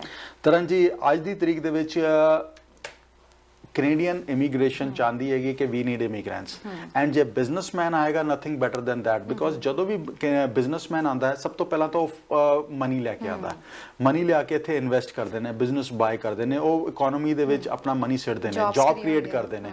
ਸੋ ਸਾਨੂੰ ਤਾਂ ਇਹੋ ਜਿਹੇ ਕੈਨੇਡੀਅਨ ਸਿਸਟਮ ਨੂੰ ਇਹੋ ਜਿਹੇ ਇਮੀਗ੍ਰੈਂਟਸ ਚਾਹੀਦੇ ਨੇ ਜਿਹੜੇ ਆ ਕੇ ਜੌਬ ਕ੍ਰੀਏਟ ਕਰਨ। ਸੋ ਬਿਜ਼ਨਸਮੈਨ ਵਾਸਤੇ ਬਹੁਤ ਸਾਰੀਆਂ ਓਪਰਚੁਨਿਟੀਜ਼ ਹੈਗੀਆਂ। Owner operator is one category, PNP entrepreneur programme category exist ਕਰਦੀ ਹੈ, ਇੰਟਰਾ ਕੰਪਨੀ ਟ੍ਰਾਂਸਫਰ ਐਗਜ਼ਿਸਟ ਕਰਦੀ ਹੈ ਜਿਹਦੇ ਵਿੱਚ ਸਿਰਫ ਆਪਣੇ ਕੰਪਨੀ ਦੀ ਬਿਜ਼ਨਸ ਇਨਵੈਸਟ ਭਾਵੇਂ ਨਾ ਕਰੋ, ਬਾਅਦ ਚੋਂ ਕਰੋ, ਪਹਿਲੇ ਆਪਣੀ ਬਿਜ਼ਨਸ ਦੀ ਐਕਸਪੈਂਸ਼ਨ ਵਾਸਤੇ ਆ ਜਾਓ। ਉਸ ਤੋਂ ਬਾਅਦ startup visas and other visa. So opportunities ਬਹੁਤ ਸਾਰੀਆਂ ਹੈਗੀਆਂ ਬਿਜ਼ਨਸਮੈਨ ਵਾਸਤੇ। ਓਨਲੀ ਥਿੰਗ ਇਜ਼ ਕਿ ਆਪਣੀ ਡਿਟੇਲ ਸਾਡੇ ਨਾਲ ਸ਼ੇਅਰ ਕਰੋ ਤਾਂ ਕਿ ਅਸੀਂ ਬੈਠ ਕੇ ਤੁਹਾਡੇ ਨਾਲ ਡਿਸਕਸ ਕਰ ਸਕੀਏ ਕਿ ਕਿਹੜੀ ਓਪਰਚੁਨਿਟੀ ਤੁਹਾਡੇ ਵਾਸਤੇ ਬੈਸਟ ਵਰਕ ਕਰੇਗੀ। ਪੇਰੈਂਟਸ ਐਂਡ ਗ੍ਰੈਂਡਪੇਰੈਂਟਸ ਦੀਆਂ ਐਪਲੀਕੇਸ਼ਨਸ ਜਿਹੜੀਆਂ 23100 ਐਪਲੀਕੇਸ਼ਨਸ ਦੇ ਇਨਵੀਟੇਸ਼ਨਸ ਭੇਜਣੇ ਸੀ ਕਿ ਉਹ ਪੂਰੇ ਹੋ ਚੁੱਕੇ ਨੇ ਜਾਂ ਅਜੇ ਵੀ ਇਨਵੀਟੇਸ਼ਨਸ ਭੇਜੇ ਜਾ ਰਹੇ ਨੇ? ਹੋ ਚੁੱਕੇ ਤਰਨ ਜੀ, ਹੋ ਗਏ ਡਨ। ਤੇ ਇਸ ਤੋਂ ਬਾਅਦ ਦਾ ਨੈਕਸਟ ਸਟੈਪ ਕੀ ਹੋਏਗਾ ਇਹਦੇ ਬਾਰੇ ਵਿੱਚ ਵੀ ਜ਼ਰੂਰ ਜਾਣਕਾਰੀ ਜਾਂਦਿਆਂ ਨੇ ਦੇ ਦਿਓ। ਤਰਨ ਹੁਣ ਦਸੰਬਰ ਦੀ ਲਾਸਟ ਵੀਕ ਤੱਕ ਨਾਰਮਲੀ ਐਪਲੀਕੈਂਟਸ ਦੇ ਕੋਲ ਟਾਈਮ ਹੈਗਾ ਆ ਪੂਰੀ ਫਾਈਲ ਸਬਮਿਟ ਕਰਨ ਦਾ। ਹੁਣ ਜਿਹੜੇ ਵੀ ਦੋਸਤਾਂ ਦੇ ਕੋਲ ਡਰਾਜ਼ ਆਏ ਨੇ, ਇਨਵੀਟੇਸ਼ਨਸ ਆਏ ਨੇ, ਐਕਸਪ੍ਰੈਸ਼ਨ ਆਫ ਇੰਟਰਸਟ ਤੁਹਾਡਾ ਪਿਕ ਹੋਇਆ ਤੇ ਮੇਕ ਸ਼ੋਰ ਕਿ ਤੁਸੀਂ ਜੁਡੀਸ਼ੀਅਸਲੀ ਐਂਡ ਚੰਗੀ ਤਰ੍ਹਾਂ ਫਾਈਲ ਸਬਮਿਟ ਕਰੋ। ਇਹਦੇ ਵਿੱਚ ਕੋਈ ਘਾਟ ਤੁਹਾਡੇ ਕੋਲ ਕਮੀ ਨਹੀਂ ਰਹਿਣੀ ਚਾਹੀਦੀ। ਜੇ ਤੁਸੀਂ ਸਮਝਦੇ ਹੋ ਕਿ ਤੁਸੀਂ ਪ੍ਰੋਫੈਸ਼ਨਲੀ ਨਹੀਂ ਹੈਂਡਲ ਕਰ ਸਕਦੇ ਤੇ ਕਿਸੇ ਕੰਸਲਟੈਂਟ ਲਾਅਰ ਦੀ ਸਰਵਿਸਿਜ਼ ਜ਼ਰੂਰ ਲਓ ਐਂਡ ਉਹਦੇ ਨਾਲ ਕੀ ਹੋਏਗਾ ਕਿ ਉਹ ਰਿਸਪੌਂਸਿਬਲ ਹੋਏਗਾ ਤੁਹਾਡੀ ਫਾਈਲ ਨੂੰ ਸਬਮਿਟ ਕਰਨ ਵਾਸਤੇ, ਡਾਕੂਮੈਂਟਸ ਪੂਰੀ ਤਰ੍ਹਾਂ ਸਬਮਿਟ ਕਰਨ ਵਾਸਤੇ, ਕਿਹੜੇ ਘਾਟ ਰਹਿ ਗਈ, ਕੋਈ ਡਾਕੂਮੈਂਟ ਕਮੀ ਹੈਗੀ ਹੈ, ਉਹਨੂੰ ਕਿਸ ਤਰ੍ਹਾਂ ਪੂਰਾ ਕੀਤਾ ਜਾ ਸਕਦਾ। So they will guide you through and through. So ਜੇ ਆਪ ਕਰ ਸਕਦੇ ਹੋ ਤਾਂ ਜ਼ਰੂਰ ਕਰੋ, otherwise seek help for a professional advice. ਬਿਲਕੁਲ ਸਰ। ਤੇ ਸਮਾਂ ਲਗਭਗ ਇਜਾਜ਼ਤ ਲੈਣ ਦਾ ਹੋ ਰਿਹਾ, ਤੁਹਾਡੇ ਕੋਲ ਕੁਝ ਜੋਬ ਓਪਨਿੰਗਸ ਹੁੰਦੀਆਂ ਨੇ ਇਸ ਵਾਰੀ ਕੁਝ ਹੈ? ਬਿਲਕੁਲ ਟਰੱਕ ਡਰਾਈਵਰਸ ਦੇ ਜਿੰਨੇ ਵੀ ਟਰੱਕ ਡਰਾਈਵਰ ਜੇ ਕੈਨੇਡਾ ਦੇ ਵਿੱਚ ਤੁਸੀਂ ਪ੍ਰੈਜ਼ੈਂਟ ਹੈਗੇ ਹੋ, ਤੁਹਾਡੇ ਕੋਲ ਕੈਨੇਡਾ ਦਾ ਟਰੱਕਿੰਗ ਲਾਇਸੈਂਸ ਹੈਗਾ ਜਾਂ ਈਵਨ ਜੇ ਬਾਹਰ ਬੈਠੇ ਹੋ ਕੈਨੇਡਾ ਦਾ ਲਾਇਸੈਂਸ ਲੈ ਕੇ ਬੈਠੇ ਹੋ ਤੇ we have openings for you and ਆ ਕੇ ਡਿਸਕਸ ਕਰੋ ਬਿਕੋਜ਼ LMIA ਵੀ ਹੈਗਾ ਆ, ਬਿਕੋਜ਼ ਤੁਹਾਡੀ ਫੈਮਿਲੀ ਵੀ ਤੁਹਾਨੂੰ ਜੁਆਇਨ ਕਰ ਸਕਦੀ ਹੈ ਐਂਡ ਇਵੈਂਚੁਅਲੀ ਤੁਸੀਂ 6 ਮਹੀਨੇ ਬਾਅਦ PNP ਦੀ ਐਪਲੀਕੇਸ਼ਨਸ ਵੀ ਲੱਗ ਸਕਦੀਆਂ ਐਂਡ ਕੁਝ ਇੰਸਟੈਂਸ ਦੇ ਵਿੱਚ 1 ਸਾਲ ਦੇ ਬਾਅਦ ਵੀ ਐਪਲੀਕੇਸ਼ਨ ਲੱਗ ਸਕਦੀ ਹੈ। ਸੋ ਸਾਰੀਆਂ ਚੀਜ਼ਾਂ ਡਿਸਕਸ ਕਰਨ ਵਾਸਤੇ ਜੇ ਕੈਨੇਡੀਅਨ ਟਰੱਕਿੰਗ ਦਾ ਲਾਇਸੈਂਸ ਲੈ ਕੇ ਬੈਠੇ ਹੋ ਤੇ ਸਾਡੇ ਨਾਲ ਸੰਪਰਕ ਕਰ ਲਓ 9054612424। WhatsApp ਨੰਬਰ ਹੈਗਾ ਸਾਡਾ 6478509000 ਐਂਡ ਈਮੇਲ ID ਹੈਗਾ info@iccimmigration.ca। ਬਿਲਕੁਲ ਸਰ। ਤੇ ਥੈਂਕ ਯੂ ਸੋ ਮਚ ਸਾਡੇ ਪ੍ਰੋਗਰਾਮ ਚ ਆਉਣ ਲਈ ਤੇ ਜਾਣਕਾਰੀ ਸਾਂਝੀ ਕਰਨ ਲਈ। Thank you Taran ji, it is always a pleasure. So ਦੋਸਤੋ, ਹੁਣ ਇਮੀਗ੍ਰੇਸ਼ਨ ਸੰਬੰਧੀ ਕੋਈ ਵੀ ਐਡਵਾਈਸ ਚਾਹੀਦੀ ਹੈ ਤੁਸੀਂ ICC ਇਮੀਗ੍ਰੇਸ਼ਨ ਨੂੰ ਕੰਟੈਕਟ ਕਰ ਸਕਦੇ ਹੋ। ਤੁਸੀਂ ਜਾਣਦੇ ਹੋ ਕਿ ਪ੍ਰੋਗਰਾਮ 'ਚ ਹਮੇਸ਼ਾ ਭਰੋਸੇਮੰਦ ਕੰਸਲਟੈਂਟ ਨੂੰ ਹੀ ਅਸੀਂ ਜੋੜਦੇ ਹਾਂ। ਸੋ ਫਿਲਹਾਲ ਕੋਈ ਵੀ ਜਾਣਕਾਰੀ ਲਈ ਤੁਸੀਂ ਕੰਟੈਕਟ ਕਰ ਸਕਦੇ ਹੋ। ਡਿਟੇਲਸ ਅਸੀਂ ਤੁਹਾਨੂੰ ਪ੍ਰੋਵਾਈਡ ਕਰਵਾ ਦਿੱਤੀਆਂ ਨੇ। ਫਿਲਹਾਲ ਪ੍ਰੋਗਰਾਮ ਦੇਖਣ ਲਈ ਬਹੁਤ ਬਹੁਤ ਧੰਨਵਾਦ। ਦੇਖਦੇ ਰਹੋ ਹਮਦਰਦ TV। ਸਤਿ ਸ਼੍ਰੀ ਅਕਾਲ।